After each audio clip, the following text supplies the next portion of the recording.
She was 18. She had been kicked out 3 weeks before, and now she stood at the end of a grass path on the west coast of Ireland, suitcase behind her, wind off the Atlantic pulling at her hair, a piece of paper folded in her jacket pocket. The paper said the cottage was hers. She had paid €1 for it. The cottage in front of her looked like it had given up. Slate roof half collapsed, chimney leaning, oak door barely on its hinges. Wild roses climbing the walls like they wanted to pull the whole thing down into the earth.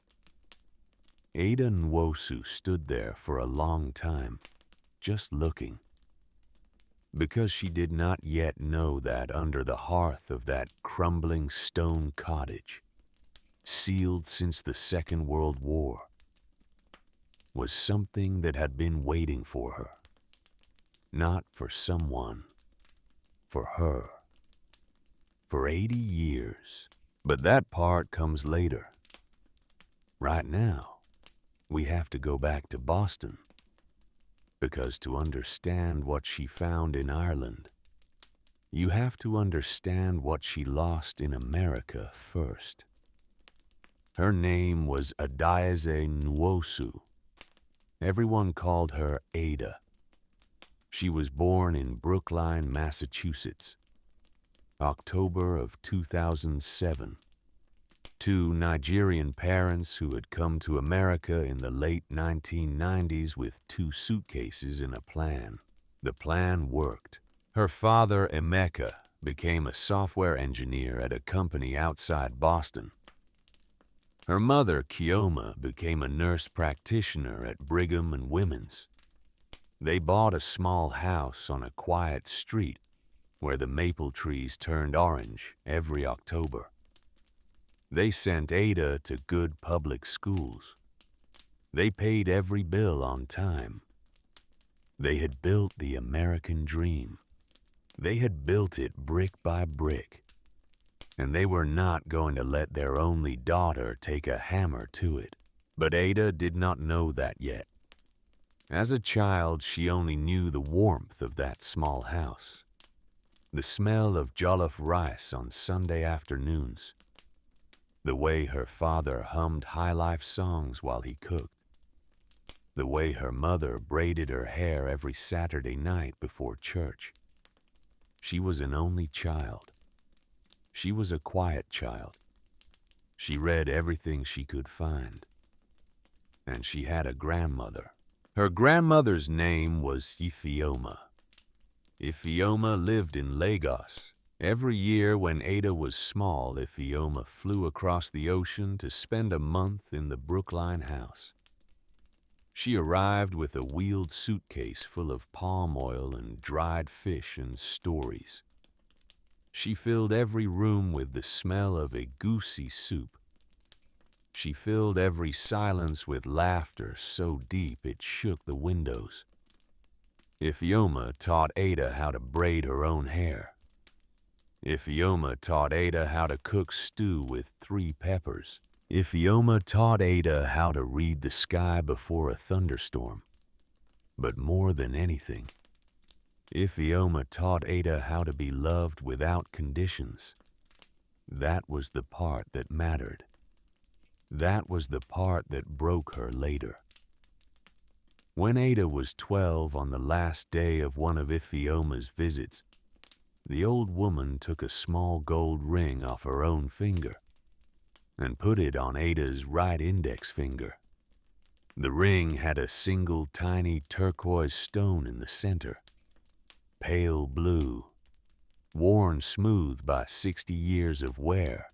"This is my wedding ring," Ifeoma said, "from 1962. Grandma, I can't take that." "You can, you will." "Why?" Ifeoma smiled. The corners of her eyes folded into 100 small lines. "Because rings know things." "What does that mean?" "You'll find out." That was the entire conversation. Ada wore the ring every day after that. To school. To bed. In the shower. She touched it when she was nervous. She touched it when she was happy. She touched it when she was writing, which was often, because by the time Ada was 12, she was already writing. She had a journal her grandmother had brought her from Lagos. Leather cover, cream-colored pages. Inside it, Ada wrote poems. Bad poems at first. Then less bad poems. Then poems that made her teacher pause when she read them out loud in class. But she did not show her parents. Some part of her knew. Even at 12. Some part of her already knew. When Ada was 14, Ifeoma died. She died in Lagos, in her sleep, in the same bed she had slept in for 50 years. The phone rang at 6:47 a.m. on a Tuesday. Ada was eating cereal. She heard her mother answer the phone in the kitchen. She heard her mother say one word in Igbo. Then she heard her mother sit down hard on a kitchen chair. Ada knew before she walked into the kitchen. She just knew. "Grandma," Ada said. Her mother looked up. Her mother's face was already changing, already closing. Yes. When? Last night, in her sleep. Ada sat down across from her mother. She did not cry. Not yet. "We're going to Lagos for the funeral." "Right." Her mother did not answer. Her father walked in then, already dressed for work. He looked at his wife. He looked at his daughter. He looked at the cereal bowl going soggy in front of Ada. "We need to talk about that," he said. "What's there to talk about? She's my grandmother." "It's a 14-hour flight, Ada." "I know how long it is." "It's also $4,000 per person." So your father and I will go. You'll stay with Aunt Ndidi." "I'm not staying with Aunt Ndidi. Ada. She was my grandmother. And she was my mother." That was the line that ended the conversation. Ada did not go to Lagos. Her parents went for 10 days. Ada stayed in Brookline with her aunt. She went to school. She came home. She did her homework. She wrote 3 poems about her grandmother that no one would ever read. When her parents came back, they brought her a small carved wooden box. Inside the box was a photograph of Ifeoma's grave. Fresh red earth, white flowers. The name Ifeoma Adiaze Nwosu carved into a simple stone. Ada looked at the photograph for a long time. Then she closed the box. She did not open it again. Something broke in her that day. Not loudly, not all at once, but something cracked, the way a windshield cracks. A thin line that gets longer every week, and every time she touched the turquoise ring on her finger, she felt the crack get a little bit longer. The years after that were quiet. She got good grades because good grades were required. She did her homework because homework was required. She went to church because church was required. But in the rest of her time, in the time that was hers, she wrote. She wrote on the bus. She wrote at lunch. She wrote in the back of math class. She wrote in her bedroom at midnight while her parents slept down the hall. She filled 3 notebooks, then 5, then 9. She did not show her parents. When she was 16, she won a small regional poetry award, $100 and a printed certificate. The award was given at a Saturday morning ceremony at the public library in Newton. Her parents came. They sat in the second row. Her father wore a tie. Her mother wore the gold earrings she only wore for special occasions. When Ada walked up to the stage to receive her certificate, her mother clapped harder than anyone in the room. Her father stood up. In the car on the way home, her mother said, "That was a wonderful ceremony." "Thank you." "You write very well, Ada." "Thank you." A pause. Then, "Have you started thinking about pre-med programs for college?" Ada looked out the window. "No, Mom." "You should. Junior year is the time to start." "I don't want to do pre-med." A longer pause. Her father's hands tightening on the steering wheel. "What do you want to do?" "I want to write." "That's not a career, Ada." "Why not?" "Because writers don't eat." That was the end of the conversation. Her mother said it without anger, without raising her voice, the way you would say the sky is blue or water is wet or fire burns. Because writers don't eat, like it was simply a fact of the world. Ada said nothing for the rest of the drive home. She sat in the back seat with her certificate folded on her lap. She touched the turquoise ring on her finger. Because rings know things. She didn't know what the ring knew yet, but she was starting to listen. She was 17 when she did it. She applied to a writing program at a small college in Vermont. Without telling her parents, she used her own savings to pay the application fee. $45 from her babysitting money. She wrote her essays on the school library computers. She submitted the application on a Tuesday in November. She got the acceptance letter on a Friday in March. The mail came at 3 p.m. Ada was at school. Her father was the one who got home first. He opened the mail like he always did. Bills, catalogs, an envelope with a college logo. He opened that one too. Ada walked through the front door at 4:15. Her father was sitting at the kitchen table. The acceptance letter was face up between his hands. He did not look up. "Dad." "Sit down." "Dad, I was gonna tell you." "Sit down, Ada." She sat down. Her father slid the letter across the table.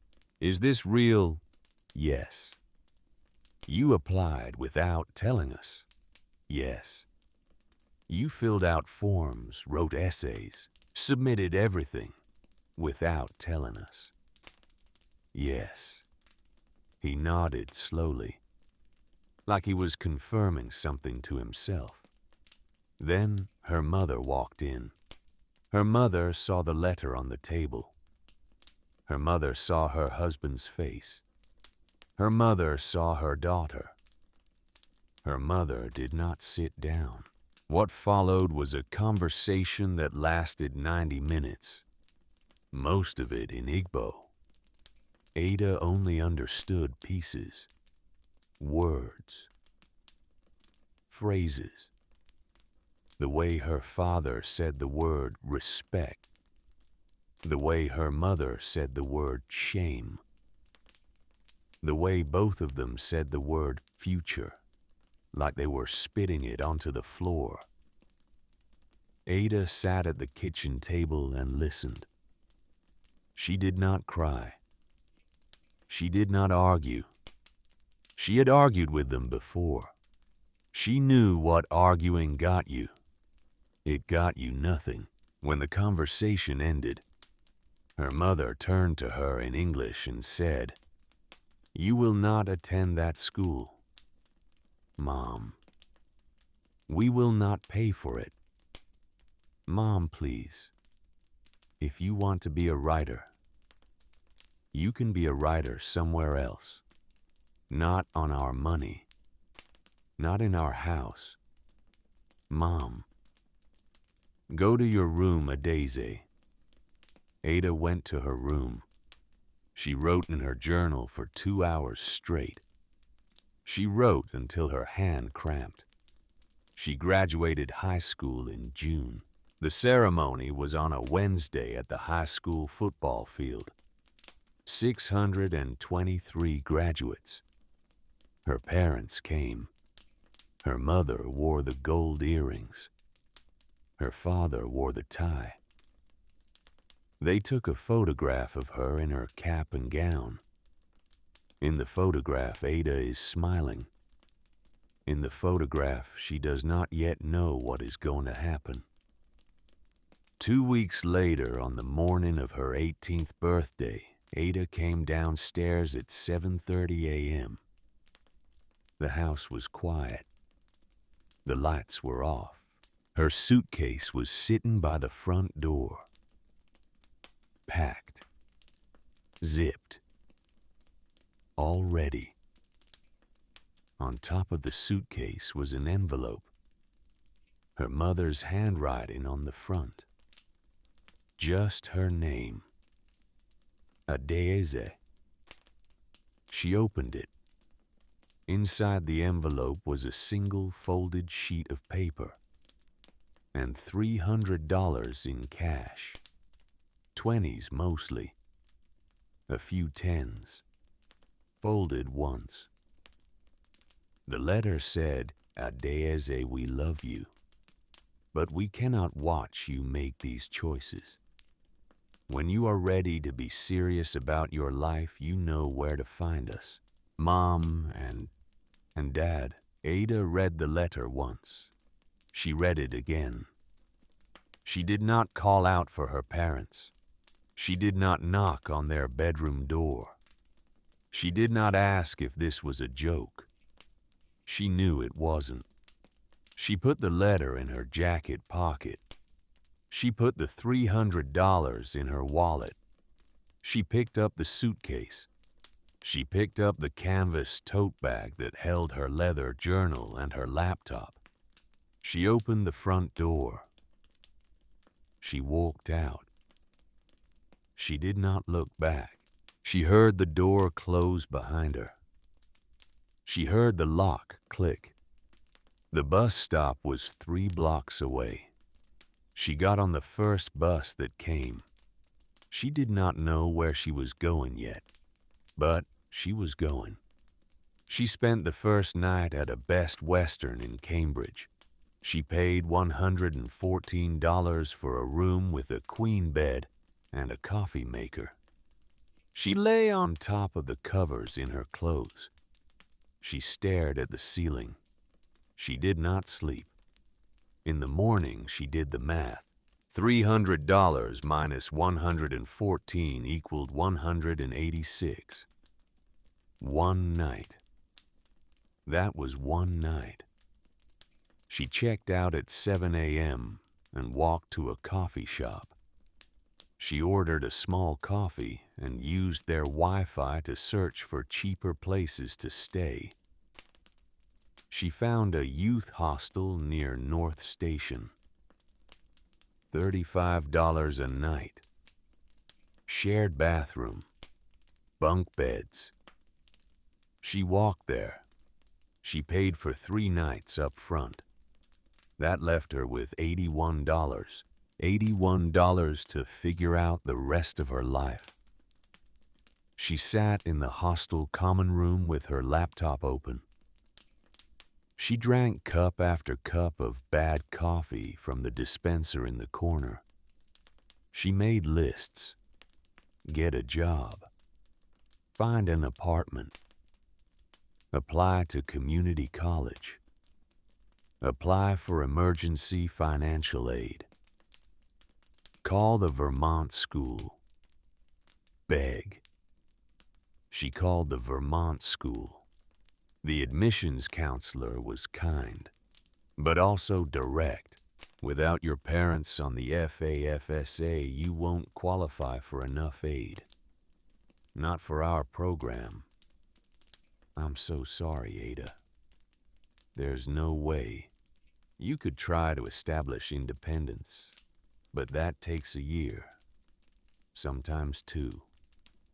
Okay. I'm so sorry.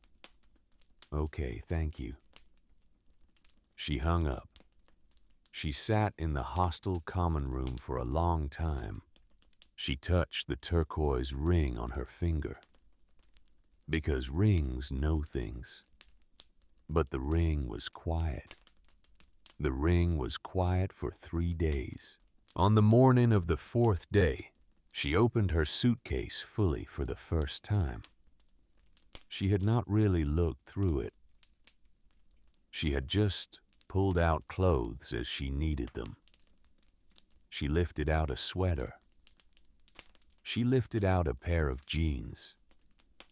She lifted out a stack of underwear. And then she saw it. The inside lining of the suitcase, along the bottom, was slightly bunched, not flat, like something had been slipped underneath it. Ada pulled the lining back. There was a letter underneath. The envelope was old, yellowed at the edges. Her name on the front. In handwriting she had not seen in 4 years. Her grandmother's handwriting. Ifioma. Ada sat down on the edge of the bunk bed. Her hands shook. She opened the envelope very carefully. The letter inside was on thin airmail paper. 2 pages. Written in blue ink. My Adeza. If you are reading this, then you are 18 years old or close to it. I asked your mother to give this to you when the time came. I do not know what time means in this case. Perhaps your mother will know. I am writing this because I am dying. I have not told anyone. The doctors say it is my heart. They say I have a few months, maybe less. I have asked them not to tell your parents. There is no reason to make them sad before they need to be. But you, I need to tell you something. When you were small, I told you that rings know things. You laughed at me. You did not believe me. That was good. A child should laugh at her grandmother sometimes. But the ring on your finger was given to me by my mother, and my mother received it from her mother. And in my family, we have a story about this ring. A long time ago during the war, my brother Obi was a sailor in the Royal Navy. He was 19 years old when he left Lagos to fight. He was 20 when his ship was sunk in the cold waters off Ireland.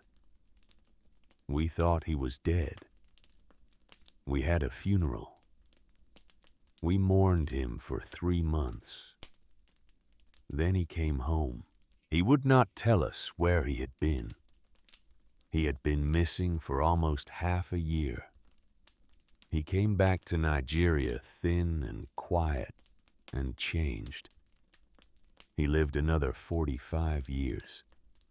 He never spoke about what happened in those months, except once, the night before he died. He told my mother that an Irish woman had saved his life. He said she hid him in a small stone cottage on the west coast of Ireland. He said she fed him and gave him clothes and helped him find a ship home.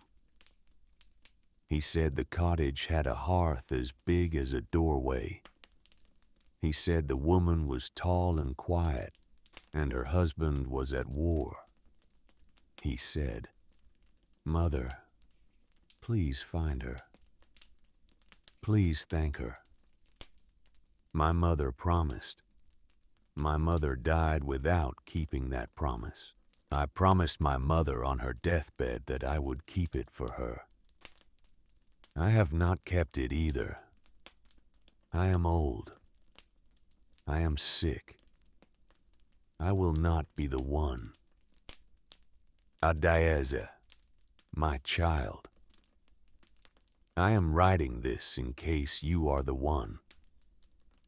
I do not know how I know. I just know. The ring on your finger has been waiting for the right hand. Perhaps it is yours. If you ever find yourself with nowhere else to go, go to the west coast of Ireland. Find a place that feels like a place that has been waiting. A place with sea, with gray stone, with an old hearth. There is a promise there that needs keeping. Forgive your parents. They love you in the way they know how. It is not the only way, but it is the way they have. Forgive me too, for not keeping the promise. Forgive the ring for taking so long. I love you, my Adaizi. I love you with everything I have. Grandma Ifeoma, June 2020. Ada read the letter. She read it again. She read it a third time. Then she put it down on the bunk bed, and she put her face in her hands, and she cried. She cried for 30 minutes. She had not cried in 4 years. When she finished crying, she picked the letter up again. She read the part about Ireland, a place with sea, with gray stone, with an old hearth. She opened her laptop. She typed 3 words into the search bar. Cheap. Cottage. Ireland. The first page of results was useless. Real estate sites for tourists. Vacation rentals. $20,000 fixer-uppers in Cork. She kept scrolling. Page 2. Page 3. Page 4. On page 5, she found a small listing on a County Mayo Council website. The kind of website that hadn't been updated in years. The kind of website with broken images and clunky fonts. The listing was for a stone cottage on a half-acre of land near a village called Achill Sound, on the far northwestern coast of Ireland. The cottage had been abandoned since 1953.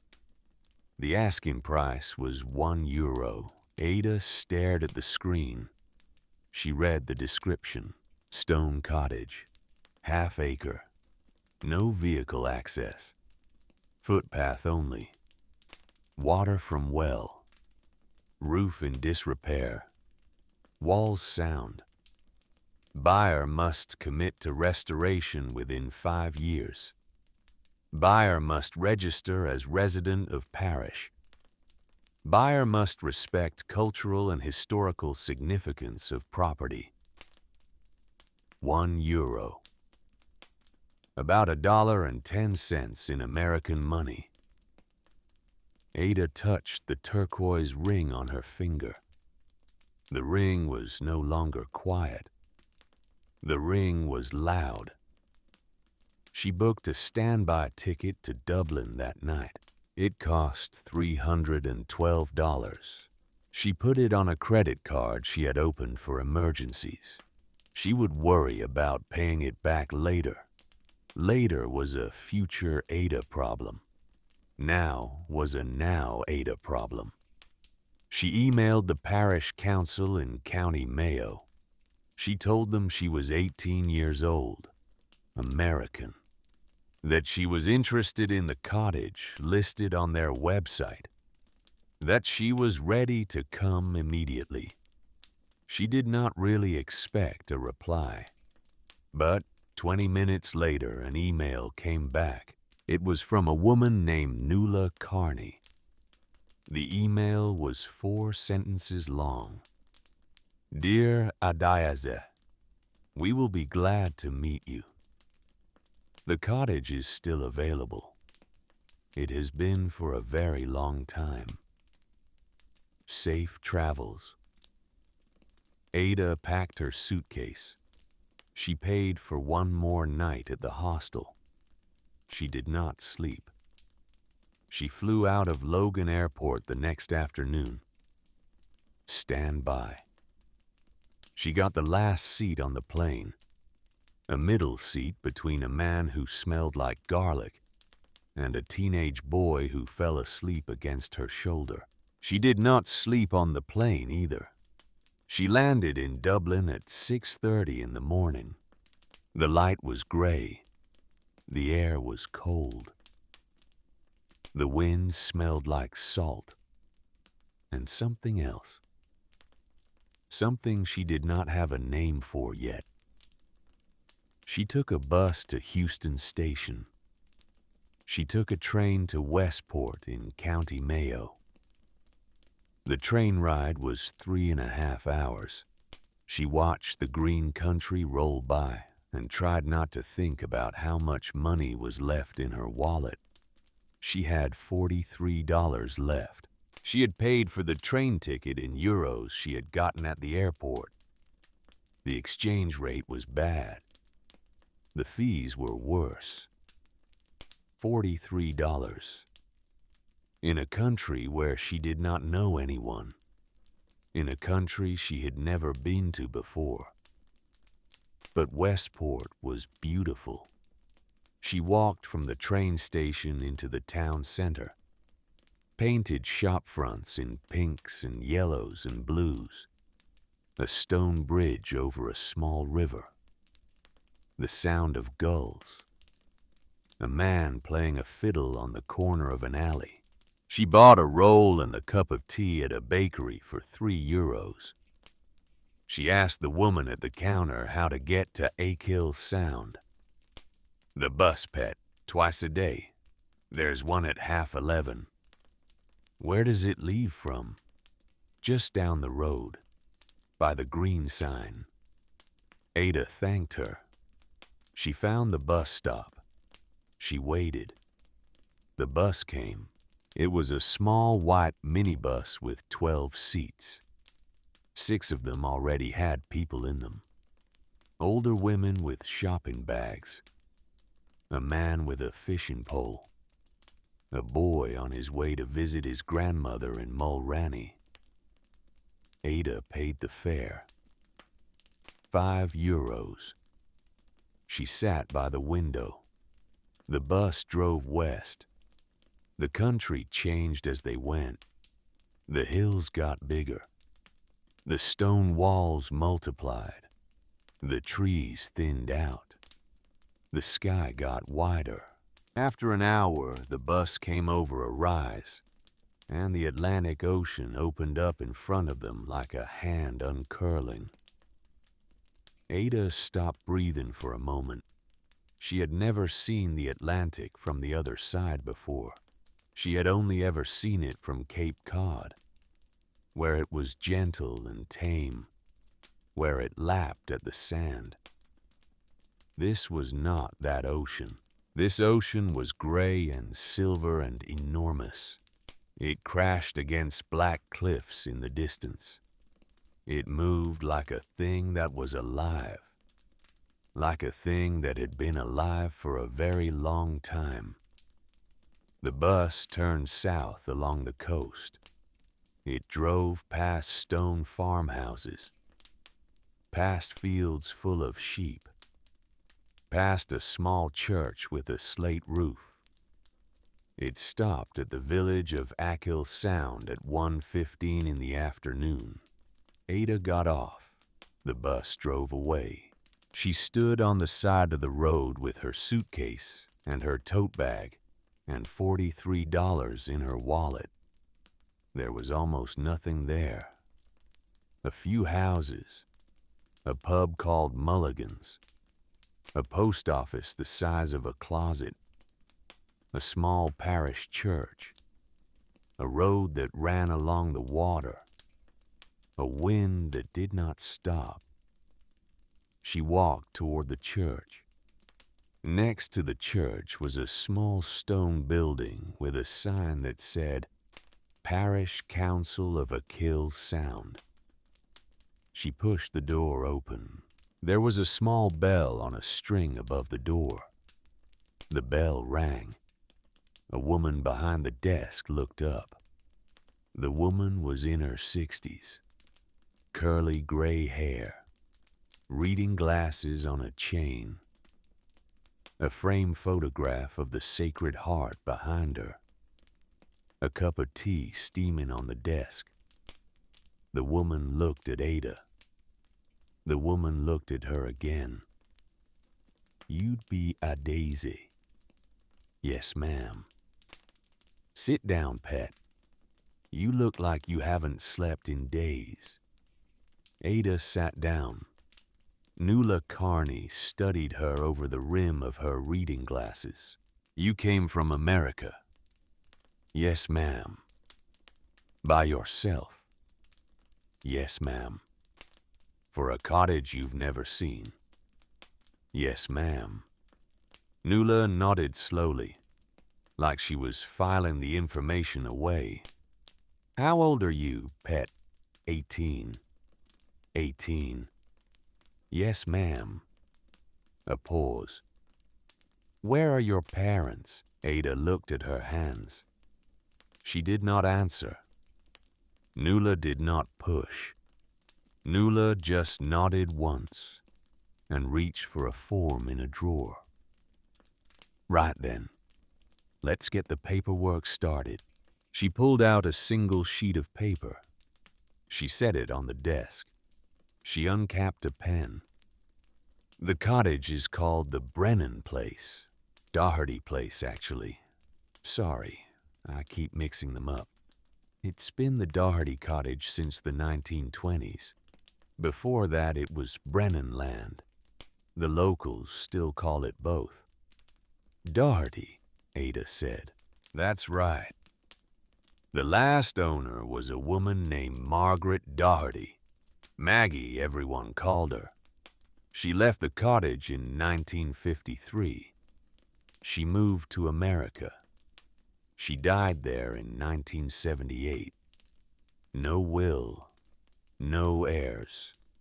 The cottage reverted to the parish. Nuala wrote on the form. It's been listed for €1 since 2004. We've had inquiries, from English retirees mostly, a few Germans. None of them have ever come all the way out here to look. She paused. She looked up at Ada. You're the first one who came. Oh, from America no less. I had a one-way ticket. I can see that, pet. Nuala smiled. The smile crinkled her whole face. Do you have the euro? Ada reached into her pocket. She had exchanged a small amount of cash in the airport. She had a few euro coins. She took out a €1 coin and put it on the desk. Nuala looked at the coin. Nuala looked at Ada. Nuala slid the coin back across the desk. Keep it, pet. You'll need it for food. But I'll cover it. I'll put one in the box for you. It's €1. The parish will survive. Thank you. Don't thank me yet. Wait until you see the cottage. Nuala finished filling out the form. She turned it around. She pointed to a line at the bottom. Sign here, pet. Ada signed. Adiaze Nwosu. In careful printed letters. The pen scratched against the paper. Nuala signed below her. Nuala stamped the form with a small rubber stamp. She filed it in a folder marked Deeds and Transfers 2025. Then she looked up. Welcome to County Mayo, Miss Nwosu. Ada nodded. She did not trust her voice. Nuala gave her directions to the cottage. It was 3 miles down the coast road.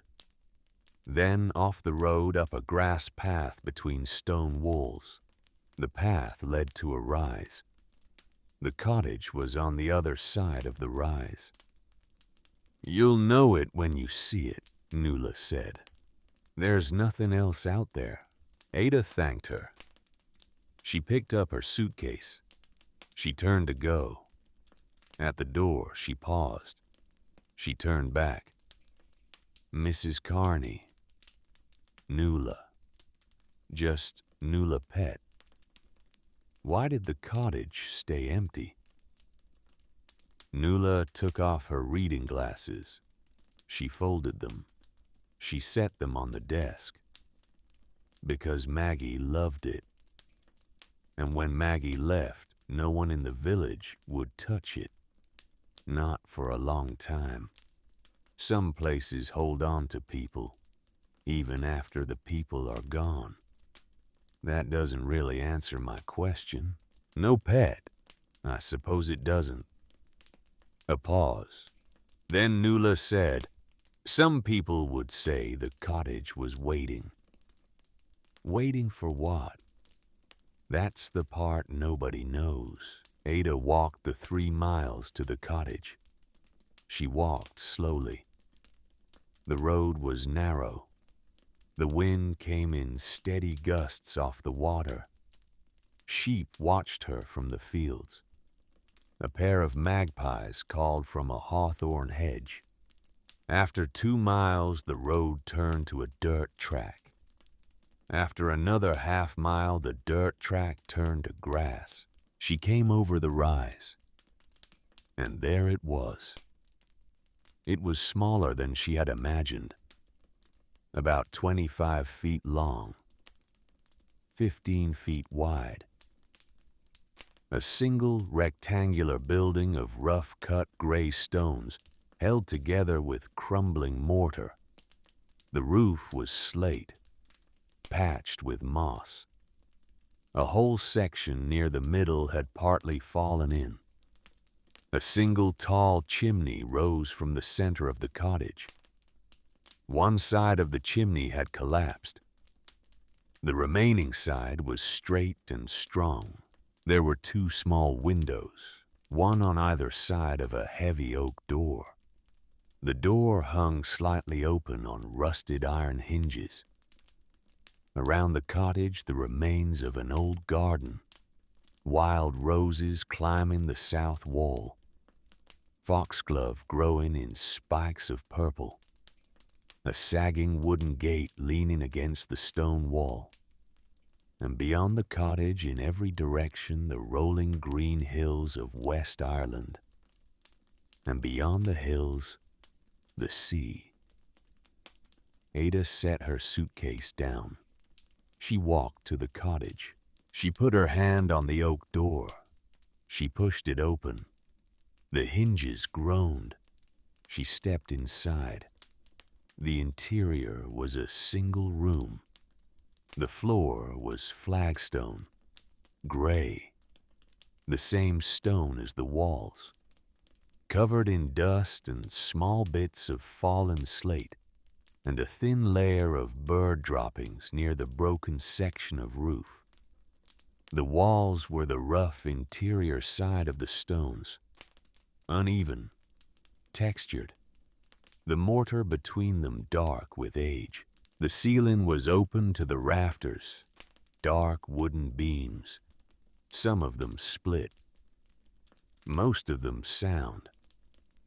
And at one end of the room was the hearth. The hearth was enormous.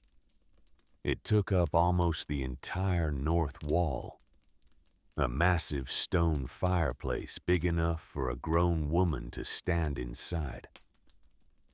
An iron crane still hanging from a hook on the inner wall, for holding cooking pots over the fire. The hearthstone in front of the firebox was a single flat slab of gray stone, maybe 5 feet wide, 3 feet deep, thick, heavy, worn smooth in the center by 150 years of feet. Ada walked across the room toward the hearth. The flagstones were uneven under her boots. The closer she got to the hearth, the slower she walked. She knelt down in front of it. She put her palm flat on the hearthstone. The stone was cold. Of course it was cold. The fire had not been lit in 70 years, but Ada stayed kneeling there, with her hand on the stone, for a long time. She thought about her grandmother. She thought about the letter in her jacket pocket. She thought about the brother named Obi, who had been hidden in a stone cottage on the west coast of Ireland during the war. She thought about a tall, quiet woman named Maggie Doherty, whose husband had been at war. She thought about how long the cottage had waited, how long a hearth could hold. She lifted her hand from the stone. She looked at her palm. It was dusted with soot.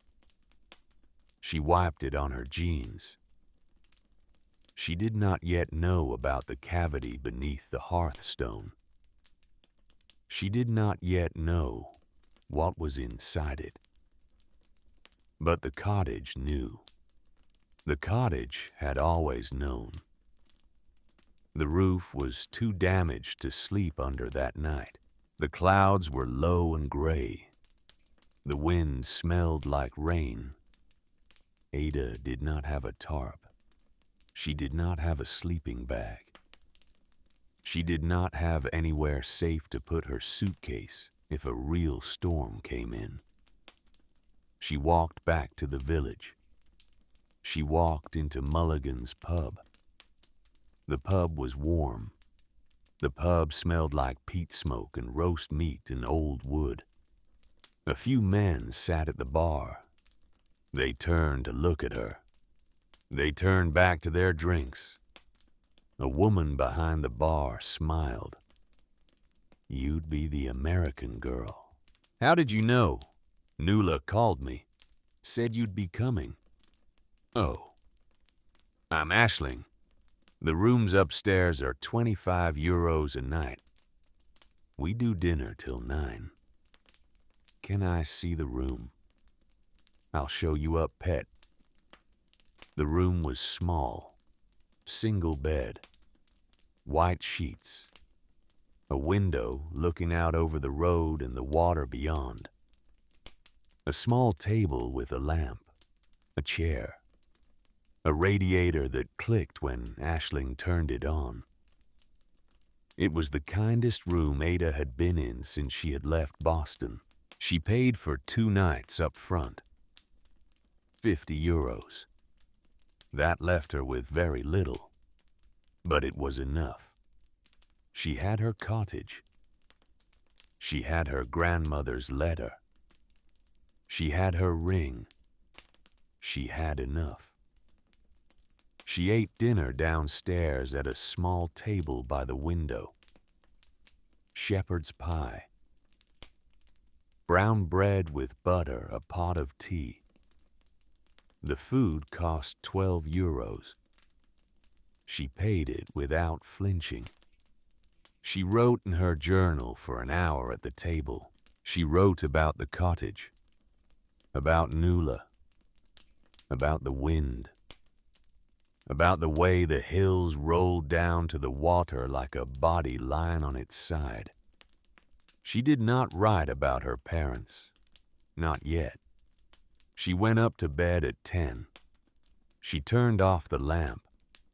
She lay in the small bed under the white sheets. She listened to the wind outside the window.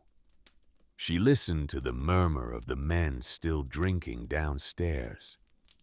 She listened to the rain that finally started. She closed her eyes. And then she dreamed. In the dream, she was inside the cottage. The cottage was clean. The roof was repaired. A fire burned low in the hearth. A lamp glowed on a shelf above the mantel. The air smelled like peat smoke and bread. A woman stood next to the hearth. The woman was tall and thin. Her hair was white. Her hair was pulled back in a low bun. She wore a long blue dress, the kind of dress women wore in old photographs. The woman was looking at Ada. The woman was smiling, a small, tired, kind smile. Ada did not feel afraid. She did not know why she did not feel afraid. The woman spoke. Her voice was soft. Her voice had an Irish lilt, old, worn. Finally, the woman said, "Someone has brought that name home." "What name?" The woman did not answer. The woman just looked at the hearth. Ada looked at the hearth too. The hearthstone, the big flat slab, was glowing very faintly, like there was a light underneath it, like there was something underneath it. Ada took a step toward the hearth. The woman in the blue dress put one hand out. "Stop. Wait." The woman said, "Not yet, but soon." "What's under there?" "What I could not carry." "I don't understand." The woman smiled again. "You will." Ada woke up. The clock on the small table said 4:11 a.m. The rain had stopped. The wind was still moving outside the window. Ada sat up slowly. She turned on the lamp. She looked at the turquoise ring on her finger. It looked the same as it always had. It was just a ring. It was just a ring. Except Ada touched her own face. Her cheeks were wet. She had been crying in her sleep. She did not remember crying. She did not remember anything except the woman in the blue dress and the words, "Someone has brought that name home." What name, Ada lay back down. She did not sleep again. She stared at the ceiling until the sky outside the window started to turn from black to gray, from gray to the color of pale stone, from the color of pale stone to the color of a sea about to clear. She watched the morning come. The second day, Ada brought a broom. She bought it at the small hardware store in the village. €8, plus a dustpan, plus a pair of work gloves, plus a flashlight with batteries, plus a roll of black trash bags. €22 gone. She had 21 left. 21 euros, which is roughly $23, which is not enough money to do anything except sweep a cottage. So that is what she did. She walked the 3 miles back. She pushed the oak door open. She stepped inside. And she stood there in the gray morning light, with the broom in her hand, staring at 70 years of dust. And she thought, where do I even start? She started in the corner. She always started in the corner. When her grandmother had taught her to clean a kitchen, Ifioma had said, start in a corner, work outward. Never let the mess look at you. Look at the mess. Look at one piece of the mess. That is all. Ada looked at one corner. She started sweeping. The dust rose up around her in clouds, pale and thick. She had to stop every few minutes to cough, to open the door wider, to let the wind do half the work. She worked for 3 hours. By noon, she had swept half the floor. She had filled 2 trash bags with leaves and bird droppings, and slate fragments and the small, dry corpses of mice that had not survived the last cold winter. She sat down on the hearthstone. She drank water from a plastic bottle she had filled at Mulligan's. She looked at the cottage. Half of it was clean now. Half of it was still 70 years old. And the half that was clean was beautiful. The flagstones were dark gray, almost black where they had been swept, smooth in the centers where 100 years of feet had worn them down.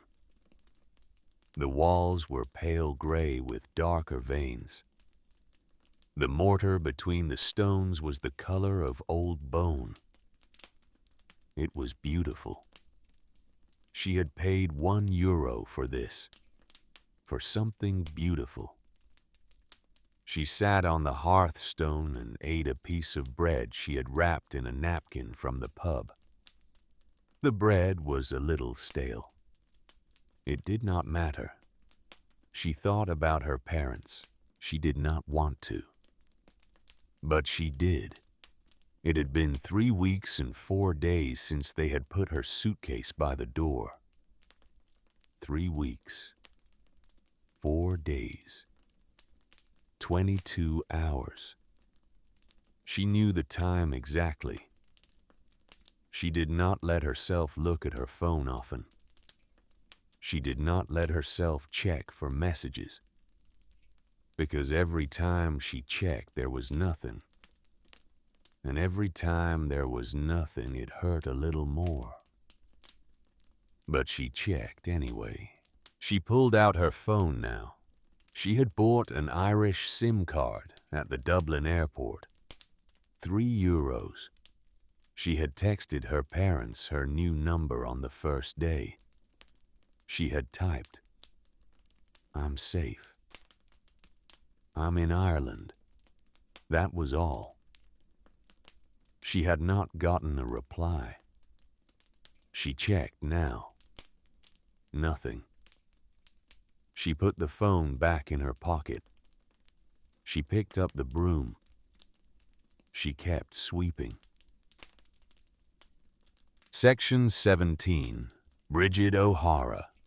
The first person came to visit her on the 4th day. She did not know her name yet. She was bent low in front of the firebox, scrubbing the inside of the hearth with a wire brush she had bought for €2. The hearth was so deep she could fit her whole upper body inside it.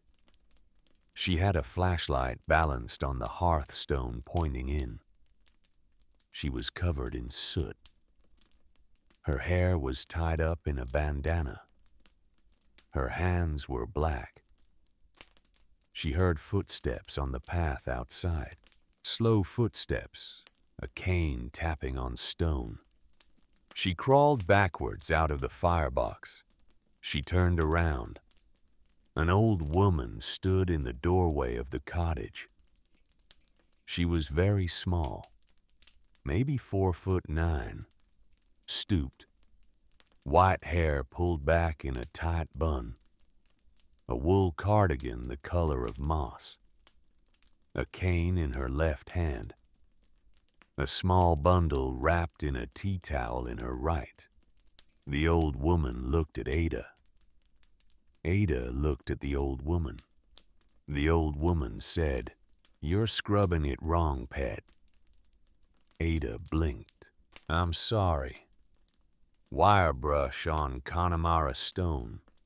You'll scratch it raw. Use a soft brush. Hot water.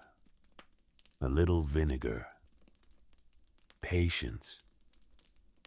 Ada did not know what to say. The old woman stepped into the cottage, slowly, her cane tapping on the flagstones. She set the bundle down on the small wooden table Ada had not yet repaired. She unwrapped the tea towel.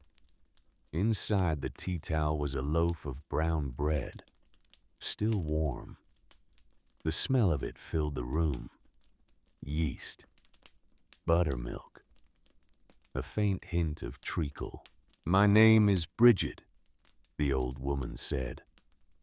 "Bridget O'Hara. I live half a mile down the road.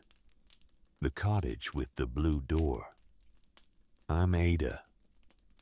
I know who you are, pet. You do. Everyone in the parish knows who you are. There aren't enough of us left to keep secrets." Bridget sat down on the wooden chair. Carefully. The chair creaked. She rested her cane against her knee. She looked around the cottage. For a long time, her face did not change, but her eyes did. Her eyes went soft, the way water goes soft when the wind drops. "How old are you, pet?" 18. 18. "Yes, ma'am." "And you bought this place for €1? "Yes, ma'am." "By yourself?" "Yes, ma'am." Bridget nodded slowly. She looked at the hearth. She looked back at Ada. "I am 88 years old, Adeze. I was born in 1937, in the house I still live in, half a mile down the road. I have lived in this parish my whole life. I have seen people come. I have seen people go. I have seen this cottage empty since I was 16 years old. 16. Yes, pet. I was 16 the last time anyone lived here." Ada sat down slowly on the hearthstone. "You knew her," Ada said. "Who?" "The woman who lived here." A long pause. Bridget's hand tightened on the head of her cane. "Maggie," Bridget said. "Her name was Maggie Doherty." The hearth seemed to lean in a little. Or maybe Ada just imagined it. "Tell me about her," Ada said. Bridget looked at her for a long moment. Then she nodded. "I'll need a cup of tea first, pet. My throat is dry." Ada had no kettle, no stove, no way to make tea. She walked down to Mulligan's. She came back with a thermos of tea and 2 cups borrowed from Ashling. She poured for Bridget. Bridget wrapped both hands around the cup. She took a long, slow sip. She started to talk.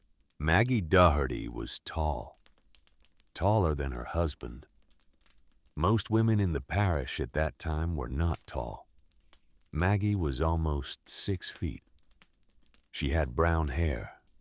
She had eyes the color of slate.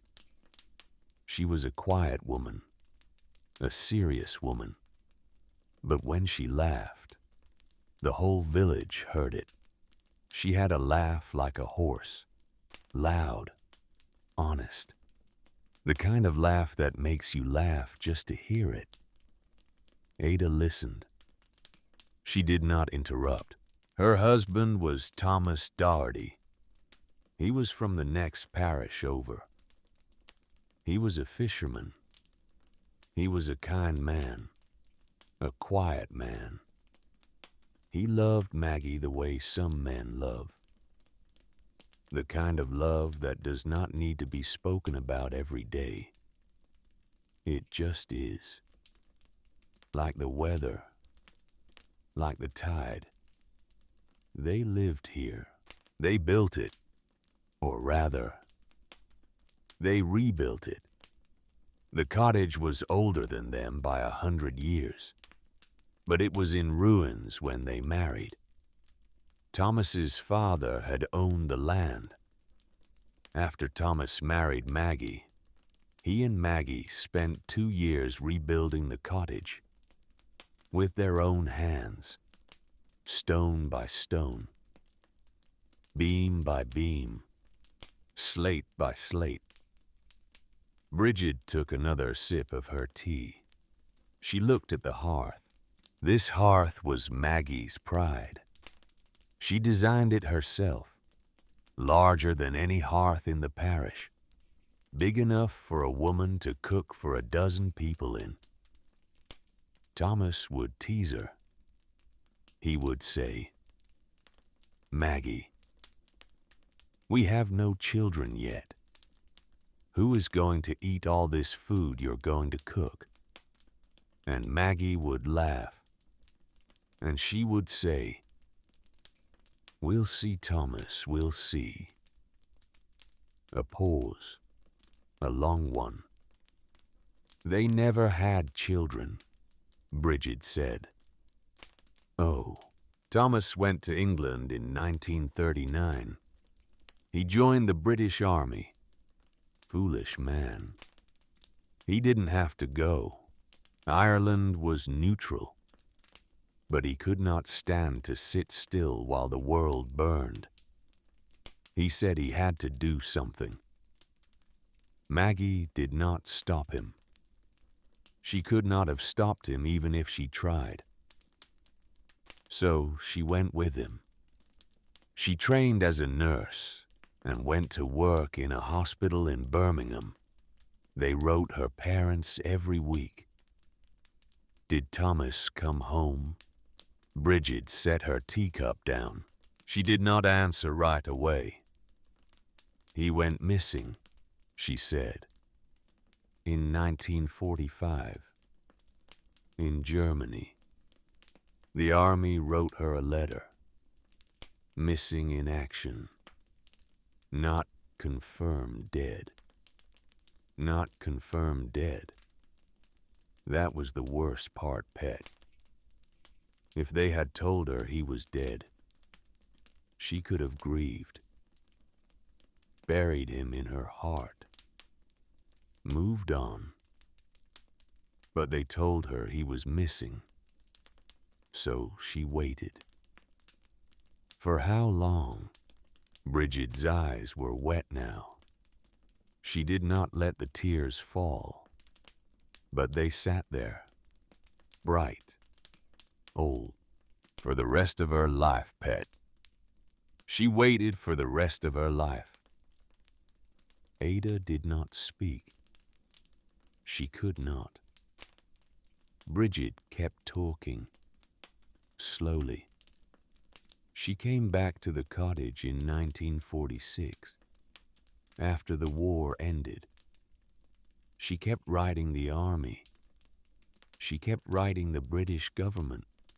She kept writing everyone she could think of, asking, "Is there any news, any record, anything at all?" The answer was always the same. He is missing. Presumed dead. We are sorry. There is nothing more we can tell you. And she stayed. She stayed for 7 more years in this cottage, alone. She kept it spotless. She cooked at the hearth every day. She set 2 places at the table, one for her, one for Thomas, in case he came home. Ada looked at the empty wooden table in the middle of the cottage. She tried to picture it. 2 place settings, a woman alone, the hearth burning, every night, for 7 years. What happened in 1953? Ada asked. She left. She went to America. She had a cousin in New York. She said she could not stay here anymore. She said the cottage was killing her with hope. She said she had to go somewhere that did not remember Thomas. Somewhere that would let her stop waiting. Did she stop waiting? Bridget smiled. A small, sad smile. No pet. She died in New York in 1978. They told me she never married again. They told me she lived alone in a small apartment above a bakery. They told me she had a photograph of Thomas on her bedside table the day she died. Ada put her face in her hands. She was not crying. She was just holding her face. She thought about a tall woman with slate-colored eyes, setting 2 plates at a table for 7 years. She thought about a cottage waiting for a man who was never coming home. She thought about her own grandmother, setting things down for someone she would never meet. She thought about her own self, sitting on a hearthstone, with a broom in her hand.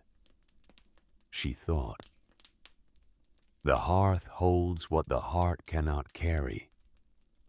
She did not yet know that those exact words were waiting for her, written in ink, under the floor she was sitting on. But she would know soon. Bridget stayed for 2 hours. She told Ada more stories about the dances at the parish hall in 1948, about how Maggie would come alone and sit by the window, about how the men of the village would ask her to dance, about how she always said no, politely, quietly, always no. About how the women of the village brought Maggie bread and jam and tea for 7 years, so she would not be entirely alone. About how the village mourned when she finally left. Bridget told Ada about the day Maggie left in 1953. April, a cold spring morning. A horse cart waiting at the end of the lane. Maggie had said goodbye to no one. She had simply walked down the lane with one suitcase, got in the cart, did not look back. She left everything in the cottage, Bridget said. The furniture, the dishes, the bedding. We thought she would come back for it. Some of the women in the village offered to box it up for her, to send it to America. She said no. She said, let it stay where it is. Someday someone else will need it. Bridget looked at Ada.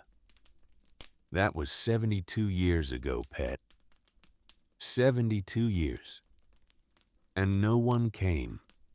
Not one person. Until you. Ada did not know what to say. She did not say anything.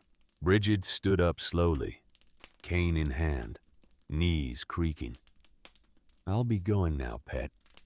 I get tired easily these days, but I'll come back.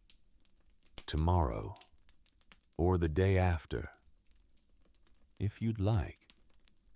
Please. Yes. Please come back. I'll bring more bread. Thank you. Bridget started toward the door. At the door, she paused. She turned around. She looked at the hearth. She said, "There was one thing I always wondered about Pet." What? Before she left, the week before, Maggie spent 2 days in this cottage alone with the door locked. She would not let anyone in. Not even her oldest friend. We knew she was doing something. We did not know what. Bridget paused. She looked at Ada. Her old eyes were sharp. I have always wondered what she was doing in here. Those 2 days. Before she left. You think she was hiding something? I think, Pet, that if she left something in this cottage, it was waiting for someone. For who?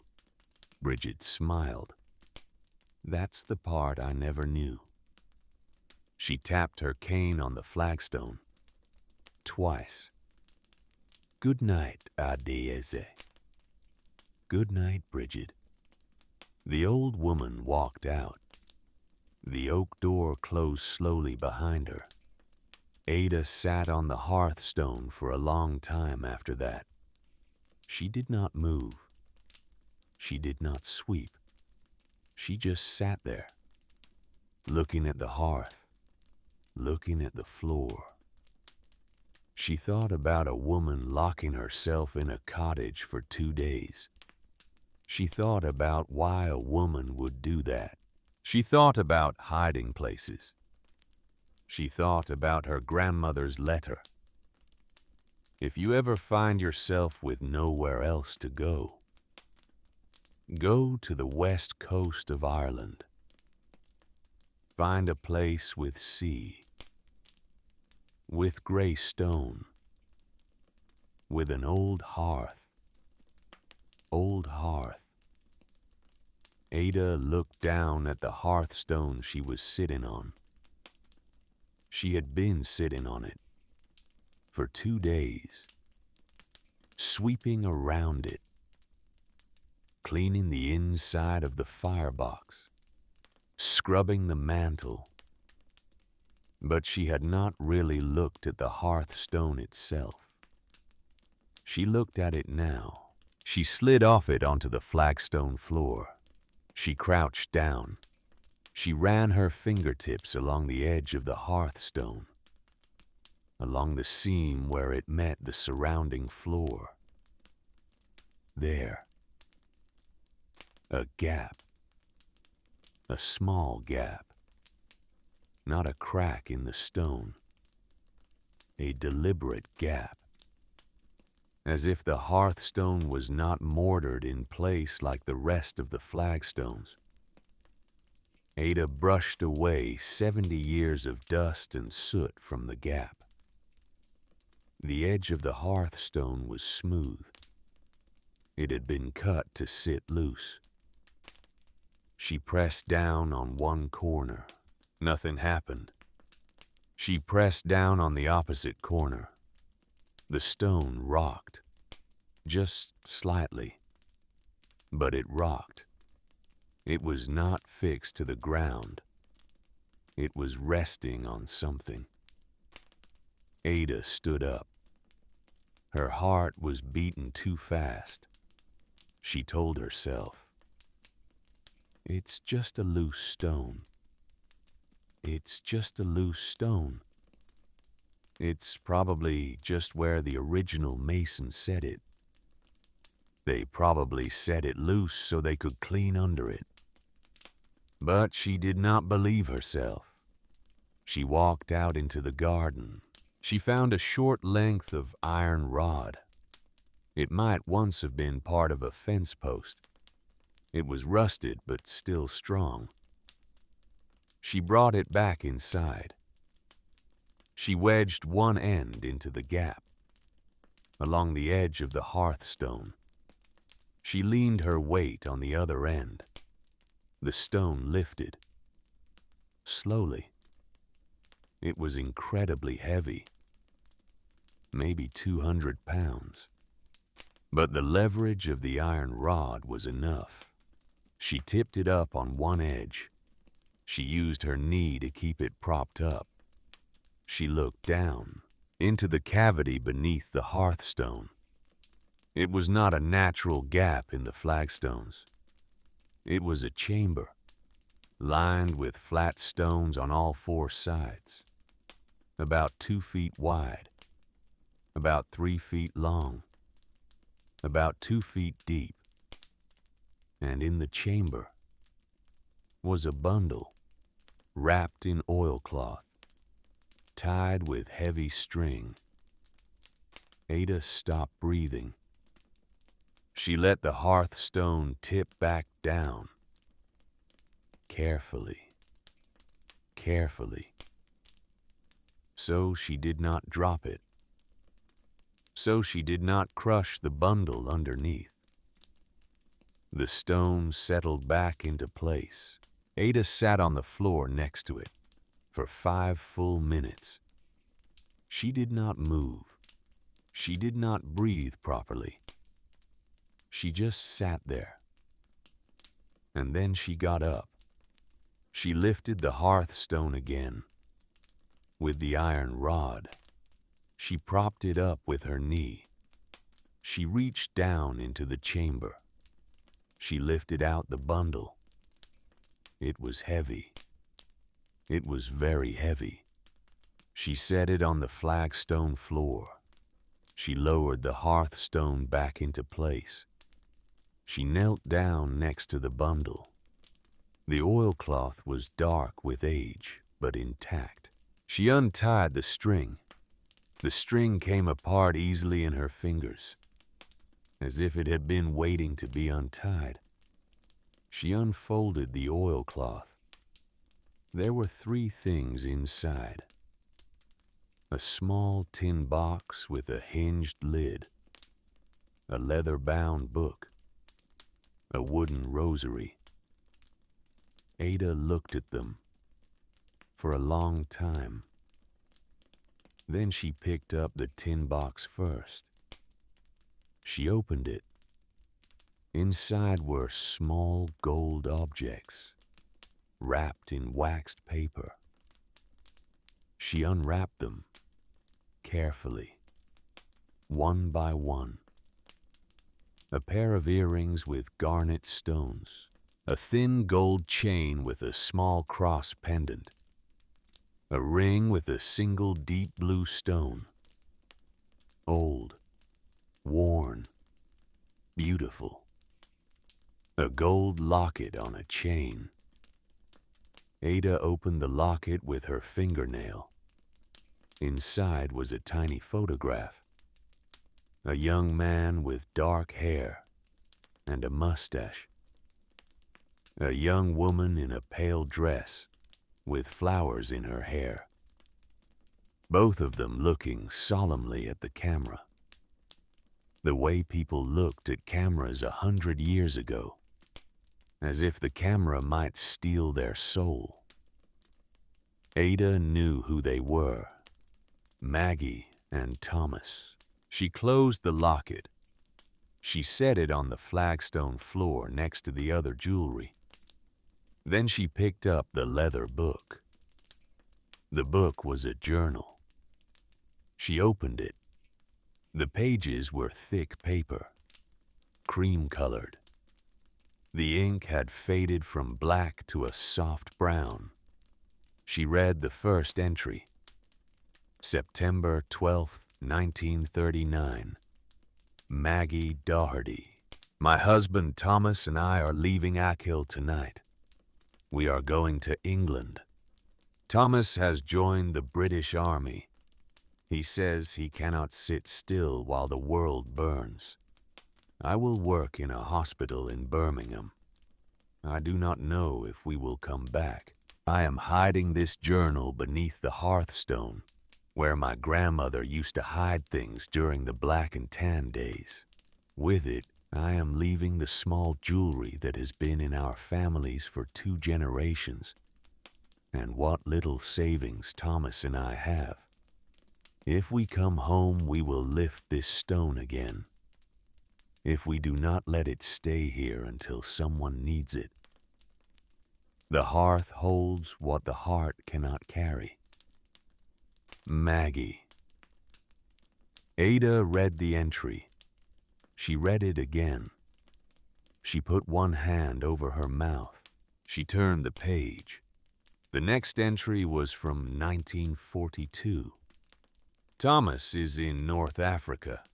I have not heard from him in 5 weeks. They say 5 weeks is not unusual. I do not believe them. But I pray. Every night I pray. I have come back to the cottage on leave. The hearth is cold. The chamber is intact. I am adding what I have saved from my hospital wages. It is not much, but it is something. The next entry was from 1944. Thomas is in Germany. I have not heard from him in 11 weeks. They say this is normal. They say this is to be expected. I am 31 years old. I have been a wife for 7 years. I have been a widow in my heart for some time now. I will not write that word again. I will wait. The next entry was the one Ada knew was coming. She did not want to read it. She read it anyway. April 11th, 1945. Thomas is missing. The letter from the army arrived yesterday. Missing in action. Somewhere east of the Rhine. The letter does not say he is dead. The letter says he is missing. Not confirmed. I have been sitting in this cottage for 9 hours. I have not eaten. I have not slept. The hearth is cold. I will not believe he is dead. I will not. I will wait. Ada turned the page. The next entry was dated 1953, 8 years later. The handwriting had changed. It was older, tireder, smaller. April 4th, 1953. Maggie Doherty. I am leaving the cottage today. I am going to America. My cousin Bridie will meet me in New York. I am 40 years old. There is nothing left for me here. Or rather, there is everything left for me here. And I cannot bear to look at it anymore. Thomas has not come home.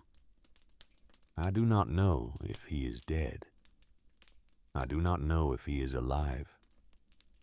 The British government has stopped writing me back. The army has closed his file. They say there is nothing more to be done. They say I should accept it. I will not accept it. I will wait in America instead. Perhaps a different sea will hold a different answer. I am leaving everything beneath the hearthstone as it was. I did not have the heart to dig it up. The jewelry, the money, this journal. Let it stay where it has been since 1939. If Thomas ever comes home and finds the cottage empty, Perhaps he will find the chamber. Perhaps he will know I waited. If he does not come, then someone else will come. I do not know who you are, you who are reading this, but you will not be a stranger to me. Not really. You will be a stranger to the world, but not to this place. The cottage will know you if you deserve to stay. I hope it knows you well. Margaret Doherty, April 1953. Ada closed the journal. She put it down on the flagstone. She wrapped her arms around her knees. She rocked back and forth slightly. She did not cry. She did not have any crying left. She had cried herself out 3 weeks ago. She just rocked, back and forth, sitting on the cold flagstone floor of a cottage on the west coast of Ireland, next to a pile of jewelry, and a journal, and a wooden rosary, and a small fortune in old currency she had not yet counted. She brought the bundle to Mulligan's that night. She did not know what else to do. She wrapped everything back up in the oilcloth. She tied the string. She put the bundle in her tote bag. She walked the 3 miles back to the village. She walked into the pub. She went up to her room. She locked the door. She unwrapped the bundle again. She laid everything out on the small bed. The jewelry, the journal, the rosary. She counted the money. There was a small cloth pouch she had not noticed before, tucked into the bottom of the oilcloth. She opened it. Inside was paper money, old Irish pounds, British pound notes, bundled with thin twine. She counted slowly. Some of the bills were from the 1940s, some from the late 1930s, a few from the 1920s, old, beautifully old, worth nothing at face value anymore, but worth something else. She did not know how much. She just knew it was a lot. She lay on the bed.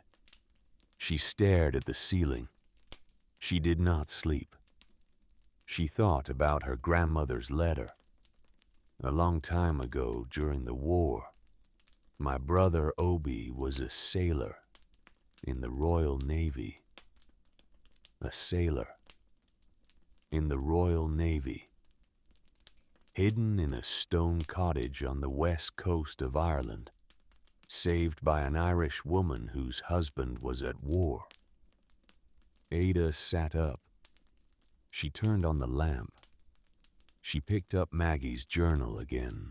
She turned the pages slowly, looking for it, knowing she would find it, hoping she would not. She found it on a page near the back of the journal, loose between the leather binding and the back end paper. A single small photograph, about 2 inches by 3 inches, black and white, yellowed at the edges. Ada lifted it out very carefully. The photograph showed 2 people standing in front of the cottage. The cottage looked the same, or almost. The chimney was straight in the photograph. The roof was whole.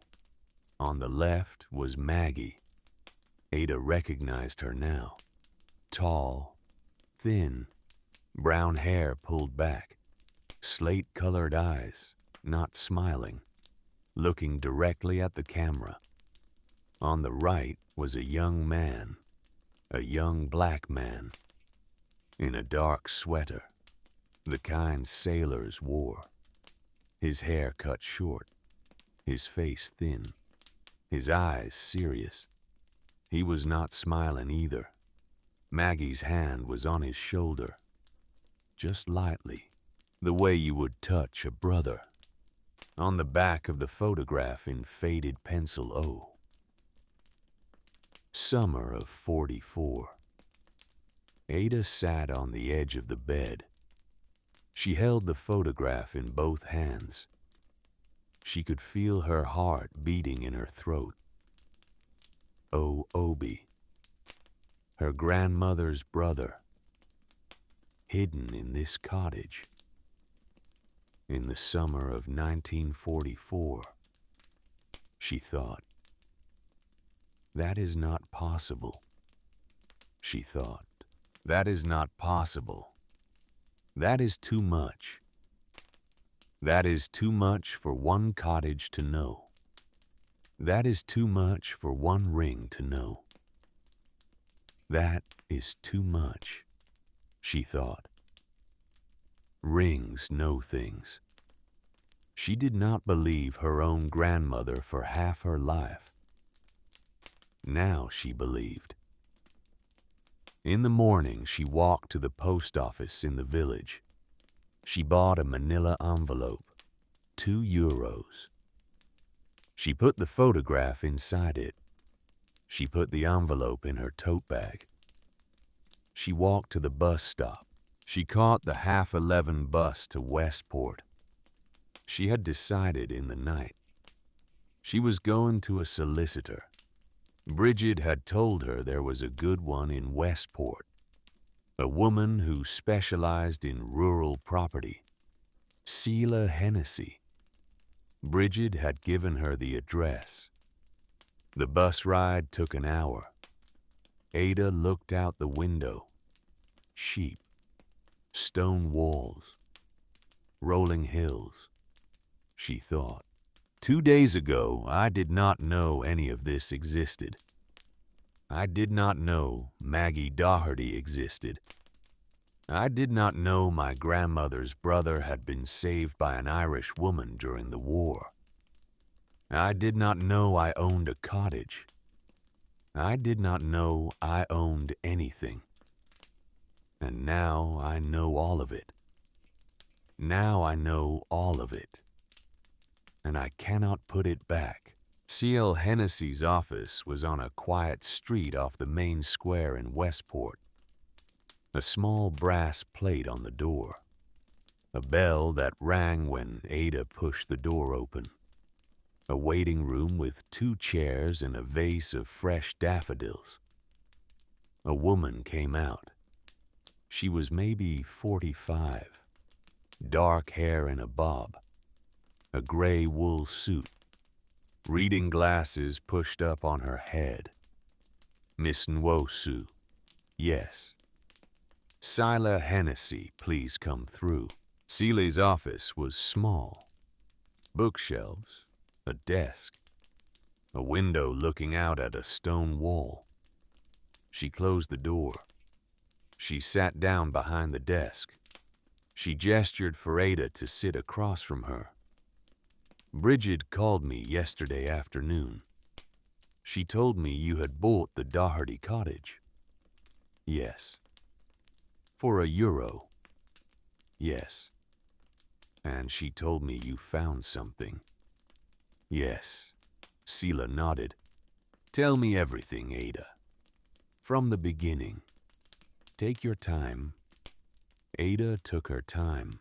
She told Sheila about her grandmother, about the letter in the suitcase, about Obi, about flying to Ireland, about Nuala Carney, about the cottage, about Bridget, about the hearthstone. She put the bundle on Sheila's desk. She unwrapped it.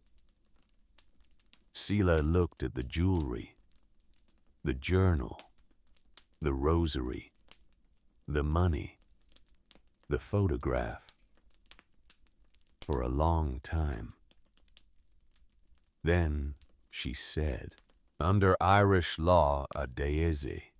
Everything that was in that cottage now belongs to you. You hold legal title. There is nothing in Maggie Doherty's writing that suggests any other intent. In fact, she clearly states it is for whoever finds it. I know. So legally there is nothing for us to do. I know. But Seela paused. She looked at the photograph of the young black sailor.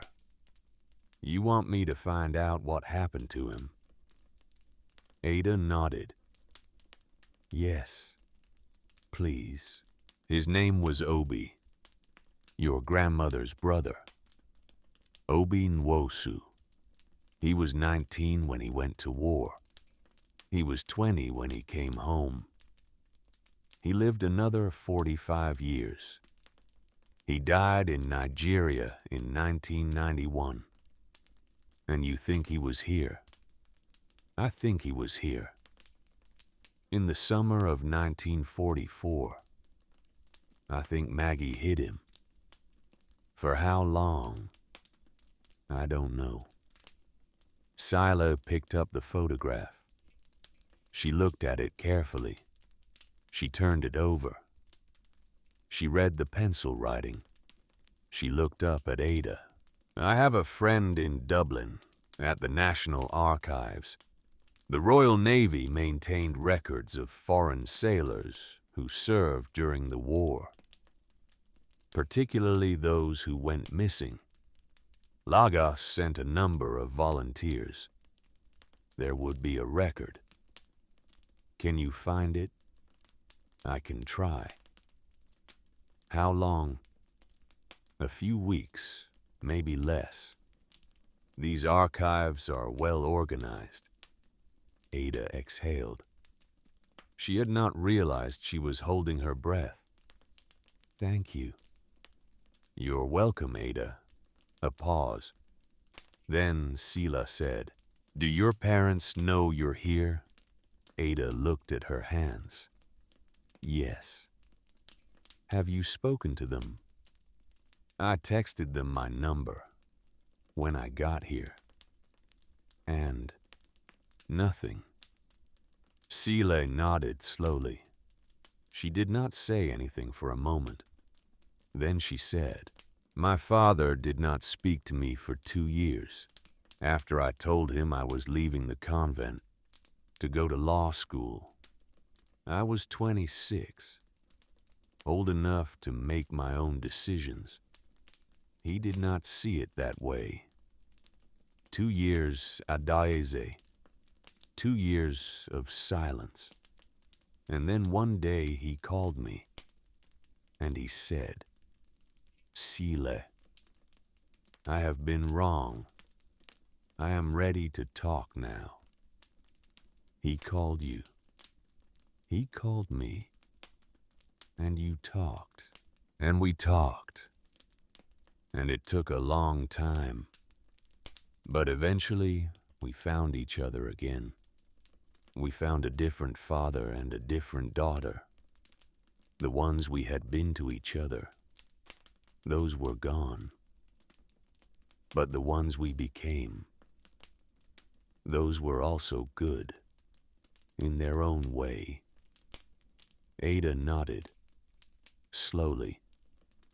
I don't know if my parents will call. They might not, Adaeze. I have to tell you that. They might not. I know.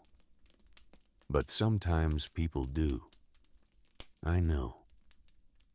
Seela pulled a yellow legal pad toward her. She picked up a pen. Let's get started, Ada. Tell me everything you know about Obi Nwosu. Birth date, hometown, anything your grandmother wrote in her letter.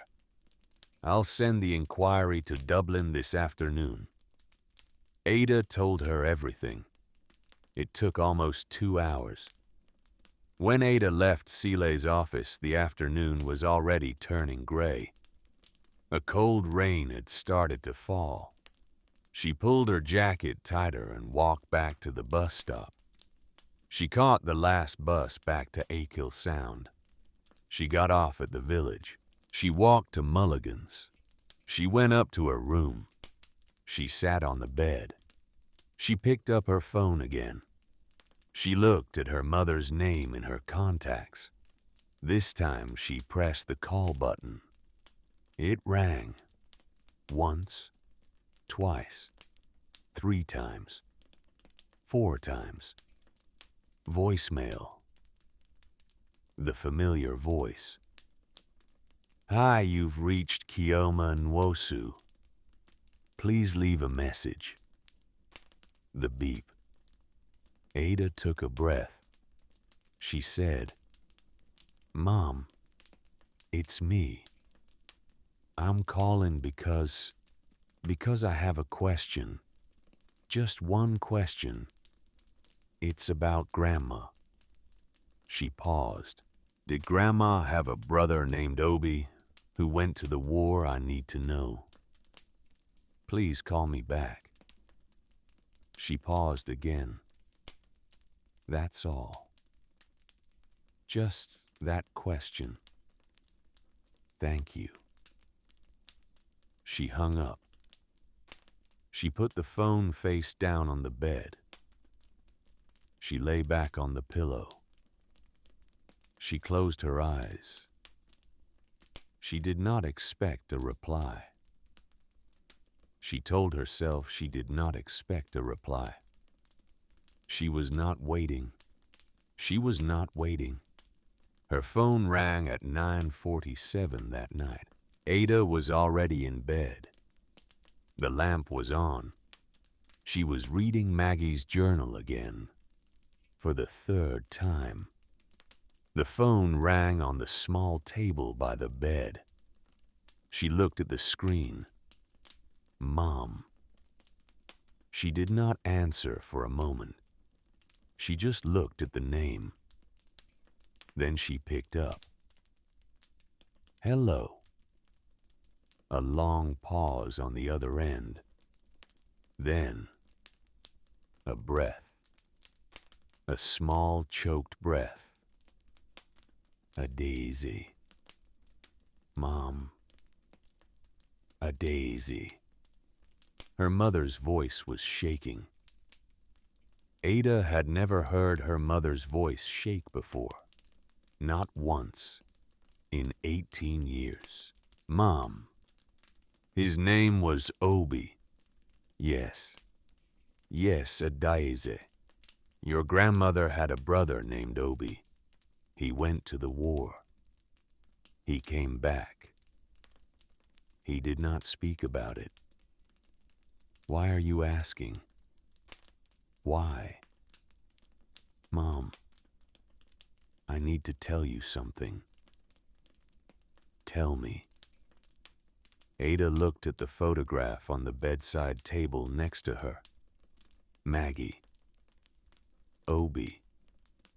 Standing in front of a stone cottage. Summer of 44. She took a breath. Mom, I think I know where he was. During the war. The months he was missing. A long pause. Where? Here. He was here, Mom.